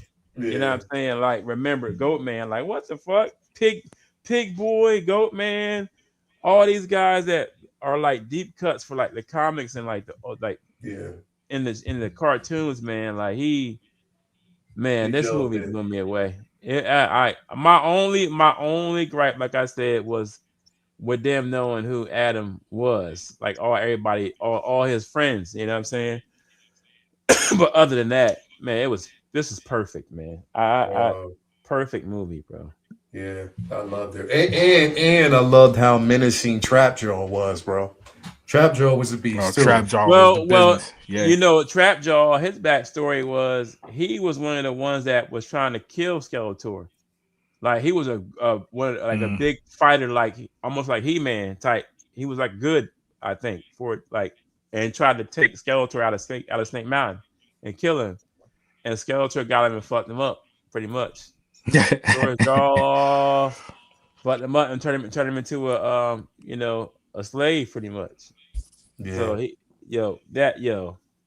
it was good to see them, man. To see all of them, Triclops, Trapjaw, Evelyn, Spikor, like these are all Mossman. Mossman always gets killed, y'all. He always comes back, so. Yeah, he's Moss, bro. He could Moss, you know what I man. mean? Yeah. It was good, bro. Benny, what was your thoughts? We were there, man, and like we were just looking at each other the entire time, bro. This shit like imagine on screen. Yeah. Was even it was I keep fucking is it Bakari that played the sorceress? She was dope. She was incredible as well. But even her outfit was a blowback to Dolph Lundgren's sorceress. She had the same headgear. Headdress. Her headgear. She had the bird on the headgear though. Well, she had the blue diamond, but the white. But it was shaped like a bill. So right, she had the diamond, but there was a. She had the white Scully, and they had like the things in the back was like the ones from Dolph Lundgren, and the white and the orange and blue was a mix between the OG sorceress and the Dolph Lundgren sorceress. That this director, he know his He-Man lore, bro. Yeah, like, man, he definitely did. Benny, what's your thoughts on it, bro? Yeah, man, He-Man that was my first fandom, man. So I had even checked out the first teaser trailer for this. Like, man, y'all gonna fuck this up because it's so easy to fuck up. It's so outlandish and so cartoonish and ridiculous that the trailer didn't really exactly like explain just how much they were going to try to ground it or whatever. And then having the Earth stuff in the trailer, I was just like, all right, it's gonna be a mix or whatever. And so I had the same reservations about the Earth stuff as prop before I went in. But as I'm watching the Earth stuff, it felt like just a really clever way to kind of make the film make sense for like a general audience in a way that works for the diehards as well, because I think that it gave this like interesting aspect to the story of He-Man that let them have Skeletor win, which if it was all it would have been, you would have had to come up with another way to write He-Man out of the world. And in the cartoon, they always did that with like him losing the sword anyway. So this was just a workaround for that. However, the fault with that, not for me, but with the general consensus, I think, was the scenes there was workplace, was, I'm gonna say it, the woke shit, but the woke shit was counter woke. It was making fun of woke.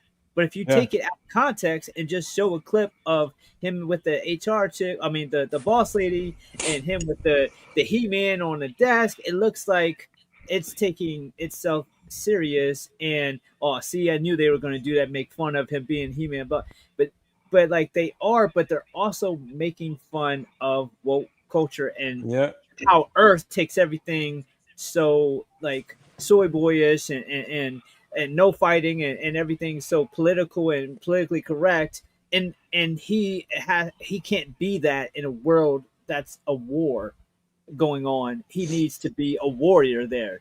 So literally they took all that and it didn't work. Like, you're not fucking negotiating and having a fucking powwow with Skeletor. He had to leave all that shit and fucking throw hands. And then you have that aside, because I'm with you, Prop. Like, that was a very risky game to go to Earth and deal with that. It was very close to not working. Like, if they no, I want to make it clear. It's not the Earth.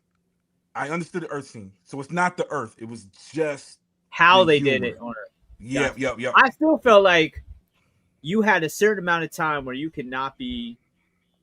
It's just like Thor. There's only so long in that movie where he could not have the hammer. Where it's like, yo, I don't want to wait to the second movie for him to be Thor. Right. You know what I mean? Right. I don't want Daredevil. I don't want Surf Dracula. Final episode. Agree. He gets fucking surf and be Dracula. Like, nah. So they got out of it, I think. Oh yeah. And then once they got back to Eternia, it felt like out of body experience where like I felt like I realized how special the moment was as I was in it, and I kept looking around at everybody, all the group. Yeah.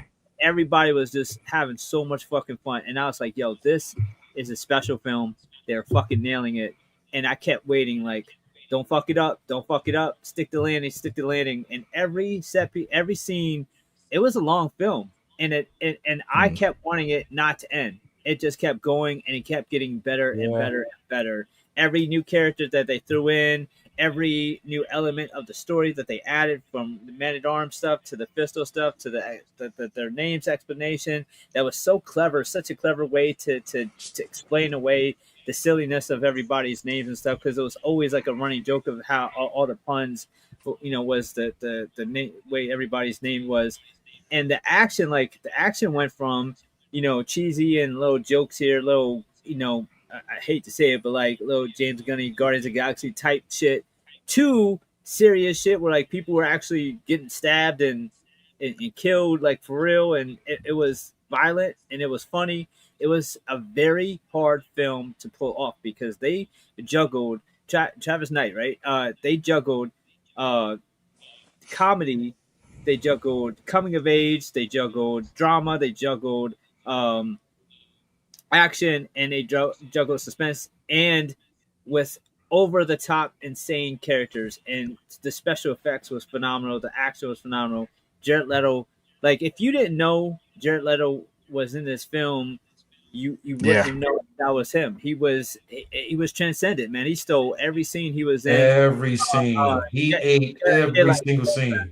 Special effects with his face and his body, everything looked so fucking perfect. I expected it to be so much, like, I expected it to be as good as it was. It was crazy good how believable he looked as a live action Skeletor.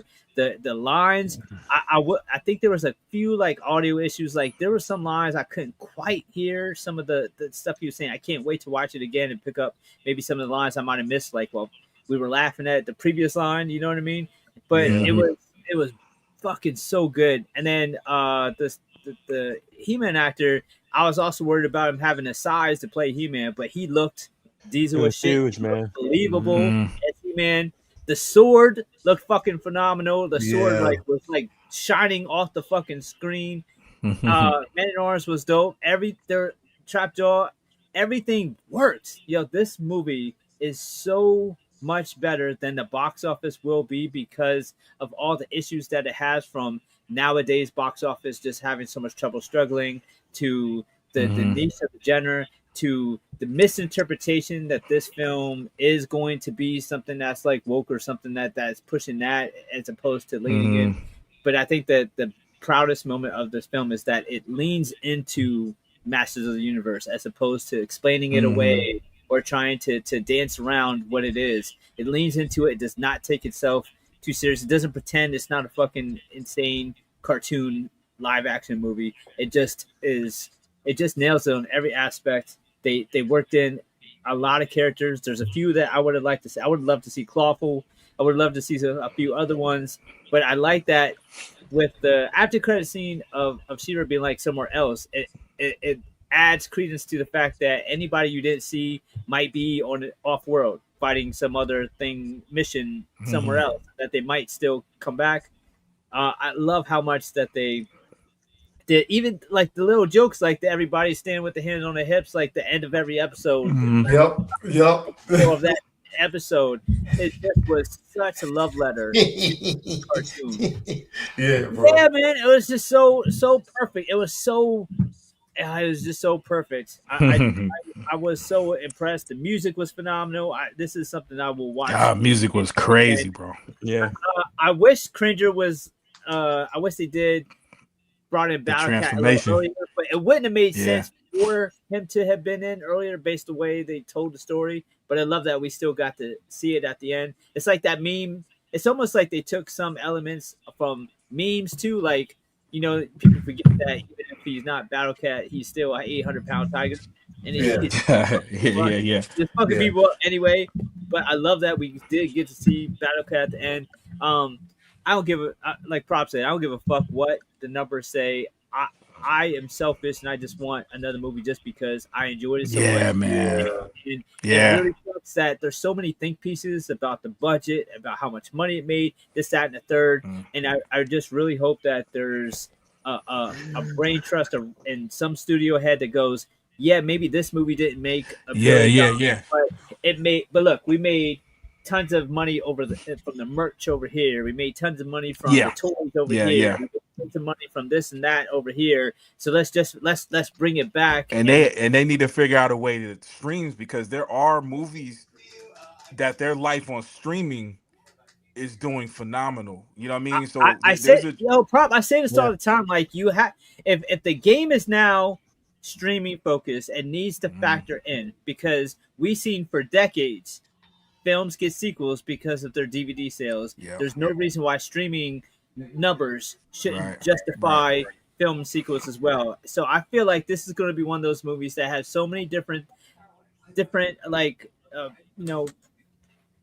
talking pieces about what it is and how it did, and I see so much positivity on it online, but it is a fucking weird movie for people who are strapped for cash to spend their money on if they don't have any fucking confidence in it, because there's been so many shitty movies nowadays. I could see this being like a fucking hit on streaming when it's free to check out, and then maybe it's like, okay, this 100 million people watch this on streaming. Fuck it, let's run a sequel. And now let's see what we can do. Like, oh, okay, this now they'll go to the theater because they have faith. So I want to see more. Man, we got fucking Orko, man. Orko, I was one of them. I was like, man, they ain't gonna do Orko, and they worked Orko, and it was fucking amazing. There was so much, bro, man. Bravo! I walked out of theater. I walked out of that theater like one of the just beaming. Because of how I was 6 years old for 2.5 hours again. Mm-hmm. That's it, bro. And the campiness, I like the simple fact that this movie knew what it was from the very beginning, and it wasn't a film that you needed to take serious because the tone, exactly. It was a fun film, bro. Like, that's just like The Mandalorian was a fun film. It knew exactly what it was. I wasn't going into it for heavy exposition. I was going in to have some fucking fun, and that's exactly what I had, bro. It was me, my childhood all over again, sitting watching these things on the big screen, bro. I marveled at Castle Grayskull, bro. Castle Grayskull was so far. So fucking fire, bro. Yo, that Skeletor montage at the end when he was bouncing around as different yeah. Bro, I was dying, bro. I was laughing my ass off. Hot Toys, you better release every last version of Skeletor. I don't give a fuck. That shit was dope, bro. Boy, they better focus on Man of Arms and Tila. They better give us some other characters before they start. Yeah. Definitely need Man of Arms. I think, but see, here, did you notice that at the end? Well, you already seen it. I'm not even gonna ask Jay that he noticed, but I didn't notice it. he noticed that Merman was there. They showed a little. Yeah, he was in the background. Yeah, he was in the behind Orko. I thought of you when Jay posted that. Thank you, Jay. That was the first person you said you wanted. No, Jay. I posted it on the first movie theater.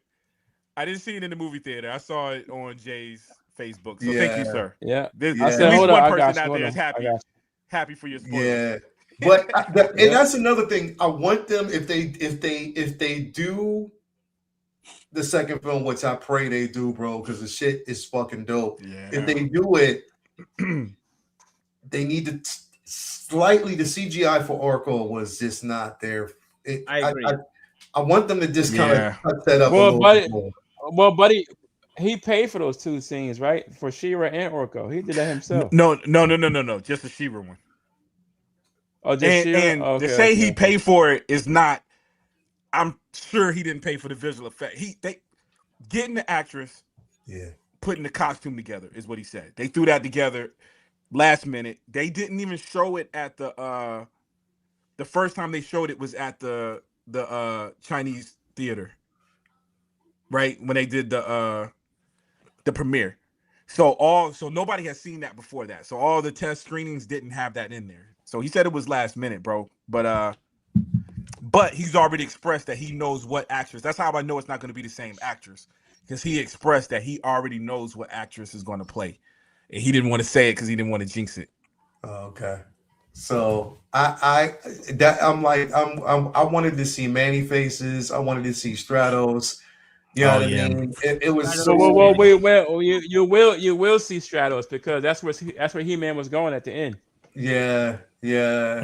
Avion and Stratos his village. It was under attack. That's where he was going. Yeah. To help him out, bro. I love this film, bro. Like literally, once it comes out, I'm gonna go to the theater and see it again. I definitely want to actually. Because I want to really tap in, because, bro, my favorite fucking scene of the movie is when they were walking through the smoke and they all started coughing, bro. We are the princes of the universe, bro. And in the soundtrack, bro. Yeah, the soundtrack is crazy. Well, bro. You know why they got the Queen stuff in there? The guitarist, the guitarist, right. But he did. It was for Flash Gordon, and it was like a Mr. Flash Gordon and Highlander. Yeah. So that's why they had the Queen boys on board, bro. Yeah, and it felt like a modern Flash Gordon, bro. I loved it. Like it was that. It was that kind of. They killed it. They did such a great job, bro. Like they really did. I got my tickets. I got my tickets early so I can enjoy it early for the 5th. Yeah. So for the what? Oh, spoiler. What happened? Oh yeah. I bought my ticket. I bought my tickets early so I can enjoy it. Yeah, I actually bought mine a day early to get ahead of Jedi Kid. I was like, I knew he's gonna spoil it somehow, bro. I knew the internet. I just that's the world we live in now, bro. The internet is going to spoil it, bro. So yeah. But that's what I'm saying. Like it wasn't just him that spoiled it, bro. I was seeing spoilers everywhere. Like I literally was seeing spoilers everywhere. I'm like, damn. Dude, the visual part, some of this movie you gotta experience, dog. Like it's especially I can IMAX. tell you what's on the screen, bro. But you gotta see it, because some of the stuff was in the trailer that just looked way crazier in the movie. Including He-Man himself, bro. The sword, man, just the accuracy of these characters, man. I thought Man at Arms did a real good job at grounding the movie to me, man. Bro, that he was the Marlon Brando of this joint, man. If this is Oh man, bro. Seeing how he he was a proud soldier that got beat trying to do his job, and getting beat, being a failure of trying to do your duty, bro. That'll break you. It's like demoralizing. So seeing him right. Seeing him be broken by him, and still, and when he got beat, he was kind of scared of Trapjaw for a little bit. Yeah, he was apprehensive to fight him. He got humble. Well, he was scared of the face. He was scared to face that failure. Yeah. He got humble. Yeah. Dude, my favorite joint with him when I realized how grounded he was, or how he was grounding, is when they made the joke when Adam ran off to transform. And old boy was like, "Yo, should we tell him?" He was like, "Oh yeah, let him." Nah. He's like, "Nah, man, just let him do his thing." Let him go. Yeah, let him go. Because what me and Prop talked about it yesterday. It was like I was trying to explain. We were going back and forth, but my explanation was like Duncan is like their proud uncle.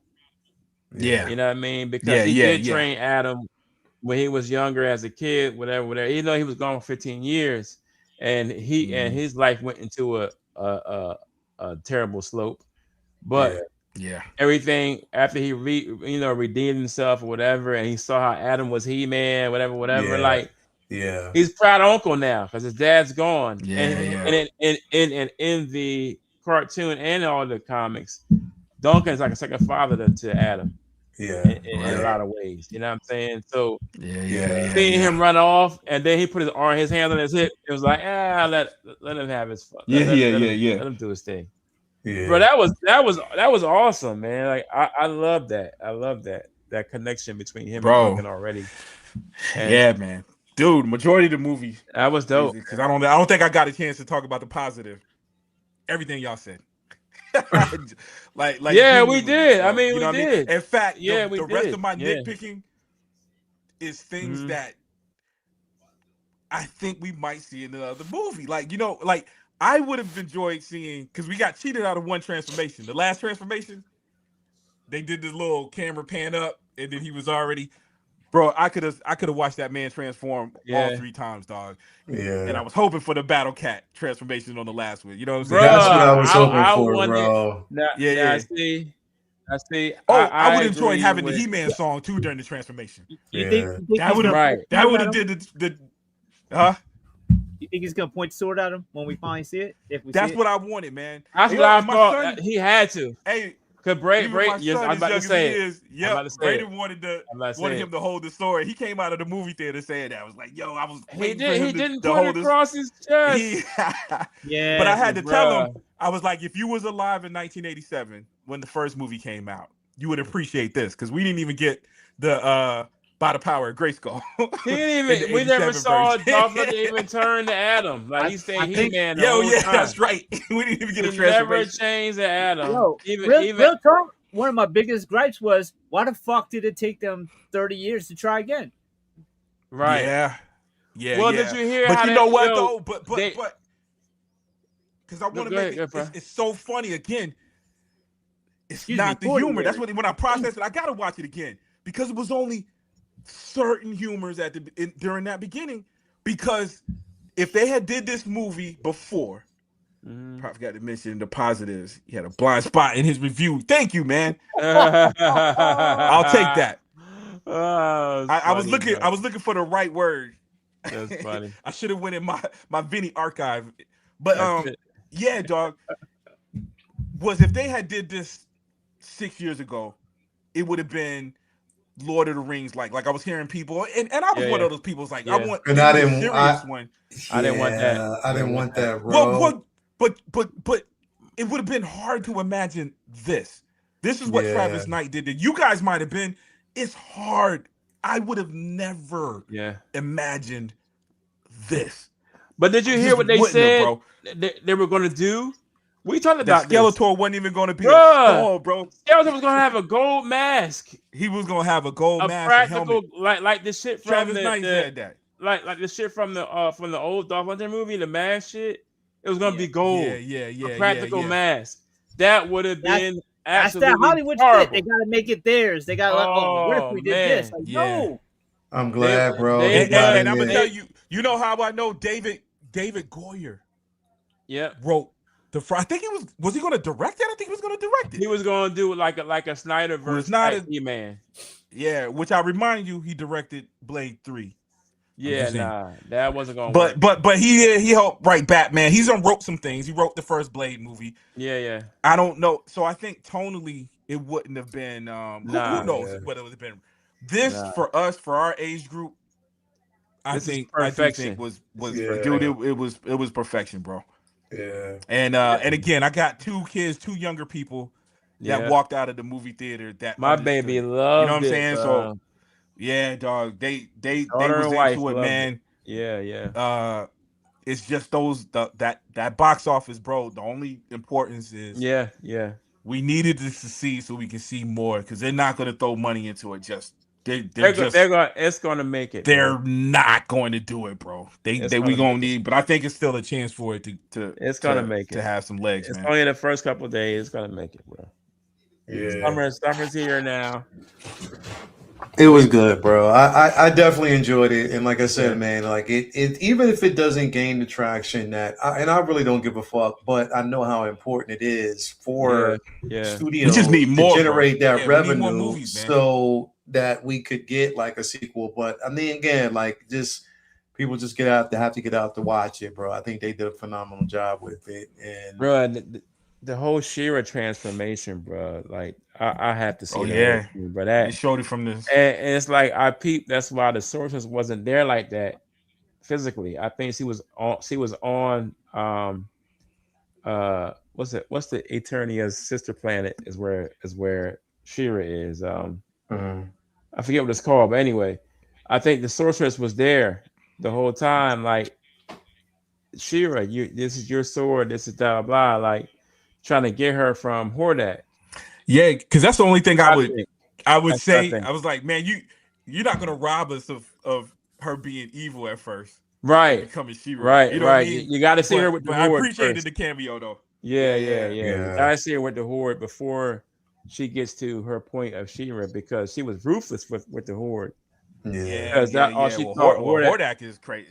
But that's all she knew as That's all she knew. as family. Skeletor. Right, You know what I Hordak was a mean? father to her, and Yeah. he was he stole her. He basically Yeah. took her from her family, and you know what I mean. The comics even go more in depth with how far that went. That stupid is getting on my nerve, but well, you know, I still think that Skeletor is Keldor. He just don't remember, because when he touched the Havoc staff and his face melted off, Hordak erases memories too. That's in the comics and in the cartoon. Yeah. So I still think that he's He-Man's uncle. I still think that he's Keldor, because I mean, I think because you know what, there were even slight. This thing is some other. There were slight references to that in the film. Not really saying that that's who he was, but even what was familiar about him wanting to be. Well, him wearing the crown. He wore the crown, exactly. Yeah. So there were references that weren't direct, but if you're the fan of the lore, you knew he's the older brother. Keldor. Yeah. Because even like in the comics, when He-Man found out about it, he sort of even slightly resented his dad for not telling him, because he kept it away from him for a second. Right. Like he didn't tell him that the person that he's been battling with the entire time, you know, was that. And his reference was, well, this was your destiny. You know what I mean? This basically. Well, no, I think Randor thought that Keldor had died, or because Keldor left. No, because remember he thought that but then he knew what was familiar because he asked him. And he remember when he talked to Skeletor, when they had because they had that conversation, he knew who he actually was, but kept it away from his son because he didn't want to burden him with like a lot of his misfortunes. Because it was in the comics that way, but then they changed it. That Keldor left, and so Randor. I thought Randor thought that he was dead. Well, he did, but remember when he came back, he told him who he was. He let him know who he was, and he left it up to him to make the choice of whether or not he would actually give up his right to be the king, to give to, you know what I mean, if he was going to do it, or else because Keldor should be king. Keldor was supposed, he's the heir. He's like the next in line, and he was supposed to be at that point. So, and that's the thing. It was the tragedy of it, because Skeletor, again, it was his quest and thirst for more in that space, more power. You know what I mean? So it was a tragedy, bro. Hey, I want to point out too, man, while y'all out here trying to boycott DC, remember that DC was the ones that made Cringer transform. That's where the idea came from, the DC comic books. What happened? DC Comics, you know, remember they released comic books prior to, they were the ones that came up with the idea of Cringer transforming from Cringer to Battle Cat. It was only Battle Cat before that. And that was before the cartoon dropped. The cartoon took that from the comic book. AJ, you see how he was like, yo, they stealing too much thunder talking about they shit. Let me just throw that in there real quick. That's actually what my Cringer lore. Let me just He waited. I was like, that Cringer lore. It don't even fit in with the Skeletors. But I got Okay. I got a sword. That Cringer lore. I like that. Yo, I'm about to fuck them up. I'm about to let them know. But I already knew that about DC. Let me drop this real quick. Gotcha. But no, seriously, bro. Skeletor has a really tragic story. But it's, you know what I mean? Like, it's. But I doubt that they would actually go that route and for film purposes. But they can because They can because the movie Secret of the Swords, where She-Ra and He-Man met, they also go into the story of Keldor and Hordak and Skeletor too. That's all in the same movie. Yeah. Yeah. About him erasing so memory. They could do that. Right. Yeah. And Hordak's they a bitch, bro. He's a Hordak. Do y'all think Hordak would be a great placeholder to hold off for Skeletor coming back in the third? Yep. Yo, who would you want? I have in mind who I would want to play Hordak, but who'd you have in mind, bro? Oh man, somebody like Leto who wouldn't care if he, just the voice actor, basically. Not, like that. That was what was so important. Like, man, what's the boy from the James Bond movie that when he cried, his eye would bleed? Javier Bardem, bro. Him. Yeah. That's what I was just now thinking about. Yeah. That's exactly who I was thinking about just now. Javier Bardem. That's what I always wanted as Doom, bro. Yeah. Yeah, bro. He is yeah. He is perfect. He is perfect for it, bro. He would be fucking. He is cold perfect. As ice. The voice, his inflection, and everything would definitely be perfect. He would have been, bro. I'm with you, Benny. That was a missed fucking opportunity, bro. He should have been Doom. Perfect Doom. Yo, Skyfall was a Doom audition. Yeah. Yes. Yeah. Yes. Yeah. My man would cry. My man would cry tears. Nah, that ain't the one that was crying tears. You talking about the one from Casino Royale? Yeah, that played Hannibal. Yeah, but that's him. No, you're talking about Javier Bardem was the. That's why it threw me. That's why it threw me because I was like, Javier Bardem was the Old one Country from Old Country. Yo, Jay, remember he said about the rat? James Bond because he played. But both of those actors would be dope though. Yeah. Remember he both said those about the rats on would the be island, dope though. and he fed them to other rats so that way they would eat rats. That have a That monologue was just some Doom shit, just talking shit. While I got you prisoner, give you enough time to think a way to escape because I'm just talking. Yo, when he pulled the blonde wig off and his face was fucked up, I'm like, damn, bro. Yeah. Yo, both them boys would be good as he pulled his jaw. Yeah, either one of them. Yeah, both of them would be bro. Yeah, his whole jaw was wire. He took it out. His whole face caved in. Yeah, when he took out the jaw, like it just fucked his shit up. Because he ate the cyanide capsule, he didn't die. Yeah, and he didn't die. And when he just took a side of his, that's crazy. But he would have been dope. He would have definitely been dope. Both them boys would be crazy Hordak. Anyway, man. Great discussion. Proud of Jay for going off in the very beginning of the show. Yeah. I had to say what I had to say. Motherfuckers get sensitive about it. Fuck them. I don't care. Bro, that's why. You saw I put you on the thumbnail, bro. My bad. You see the thumbnail? Oh yeah, I saw that. So I was laughing. I was cracking up. I saw that. Oh yeah. Oh, you ready for me? Yo, I called him to rile him up, man. I was like, yo, man, you know what I'm saying? Yeah, I was like, I'm ready for it. I think it's gonna come up on the show. Yeah. You don't buy tickets early, so I can find a motherfucking personal problem. Now maybe you'll learn. Anyway, man, thank you guys for being here as well, man. Vinny, what you got going on, bro? Bro, I got 2 more days. Then Thursday, we hit the road down to Charlotte, North Carolina. Friday through Sunday, Heroes Con. So if anybody's in the North Carolina area, come on through. Come on through. It's early. At table AA 293. And I'm excited for this con because it's a very artist focus. Yo, Leo, there's no celebs. There's no like event. It's all comics, all Artist Alley. That's your opinion. It's just all. It's just like all pure comic books and comic book artists and Artist Alley shit. There's no like Funko stuff. There's no. It's not a lot of retailers. It's just all comic focused. There's no like big celebrities. There's no like cast members and celeb signings and all that stuff like that. So it's a super special show that I've had a lot of vendors. To just all. Yeah, I've had a lot of vendor buddies tell me, "Yo, you would love this show. Got to come down." The past couple years, they've been trying to get me to come down, so I'm coming down. I got family in Charlotte, anyways.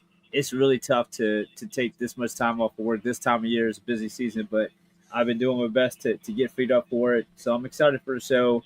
I just got one table for this one because I'm gonna fill it out. But yeah, man, it should be a lot of fun, man. I can't wait to get down there and see some family and have fun at the show. So that's what's next for me. Other than that, I'm catching up on some other shows. I finished Spot of Noir like today, so I'm behind on a bunch of shit, but lots of reading to catch up on.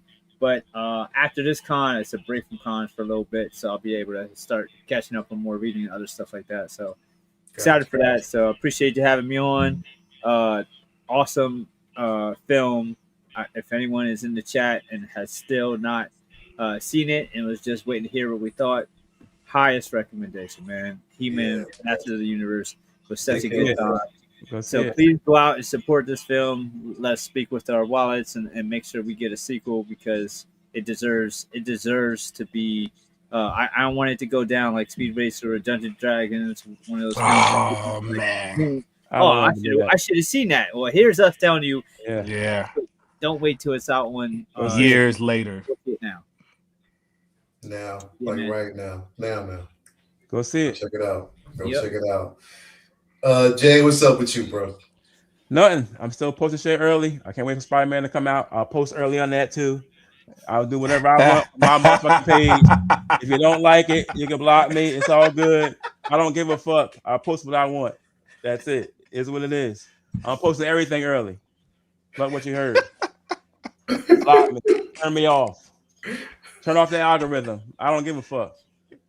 That's it. Good night. See, he should have went last, yo. Yeah.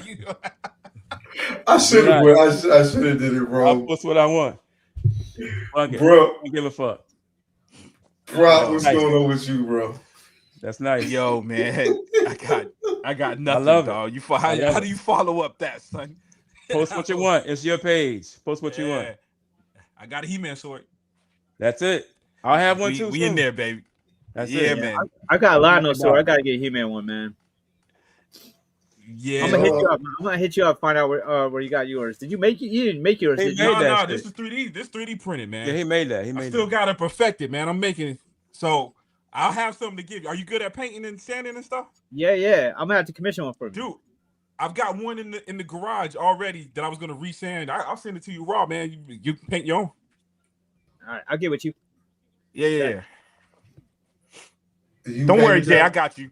Oh, let me see. I need that. That's what I want. Let me see, bro. Did you put the other silver on there? The bright one? Nah. So I still gotta I gotta add another. It's got another layer, right? On there. I gotta wait for it to dry. I gotta sand this and then I'm gonna polish it. Okay. My handle came out shiny. Yeah, that thing is I raw, think I oversprayed this, man. So they got a little weight to it. You got a little weight to it. Oh yeah. I put some poles in. It's got some. I'm gonna pause that just in case. But there's metal rods in there. Yeah, that's dope. That's giving it a little weight. Yeah. Then it's pure plastic. So yeah, bro. Collector's Reign said, "Make you to rewrap this with real. This is all molded, but you can rewrap that with real." Yeah, I'm a buy when I get it to the crib. I'm gonna buy some the leather straps for that joint and just put it on there. Oh yeah. Yeah, we in there, baby. He said make about 20 and sell them. Motherfuckers buy them shits, bro. Yo, we'll see, say what he had to say. I said what I had to say too, man. I live by it. I live by it. I always say what I gotta say, regardless. Oh, you arguing in the crowd? No, I'm just saying, bro. I'm just saying what it is. I'm just saying what it is. Damn, I need that gangster energy, man. I say what I gotta say too. That's the kind of energy you need for YouTube. That's how you get YouTube views, baby. That's how I live. It's a little bit of anger. Look at him. No, I'm chilling. That's wait till Spider-Man come out.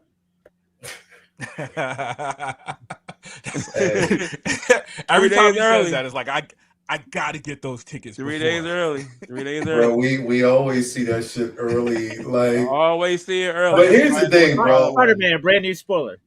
That's it. It'll be there. Brand new spoiler. Anyway, man, thank you guys for being here. Great show. Be back next week for another topic. Oh man. That's it. Pre-hating. It'll be posted. Don't worry. Yeah, man. I love it. I love it. Man, I love y'all. Support your brick and mortar because they need your money. Physical media, make sure you get out there, buy some comics. That's We'll it. talk to y'all later. Peace, love, and all that great Peace, stuff. peace. We out.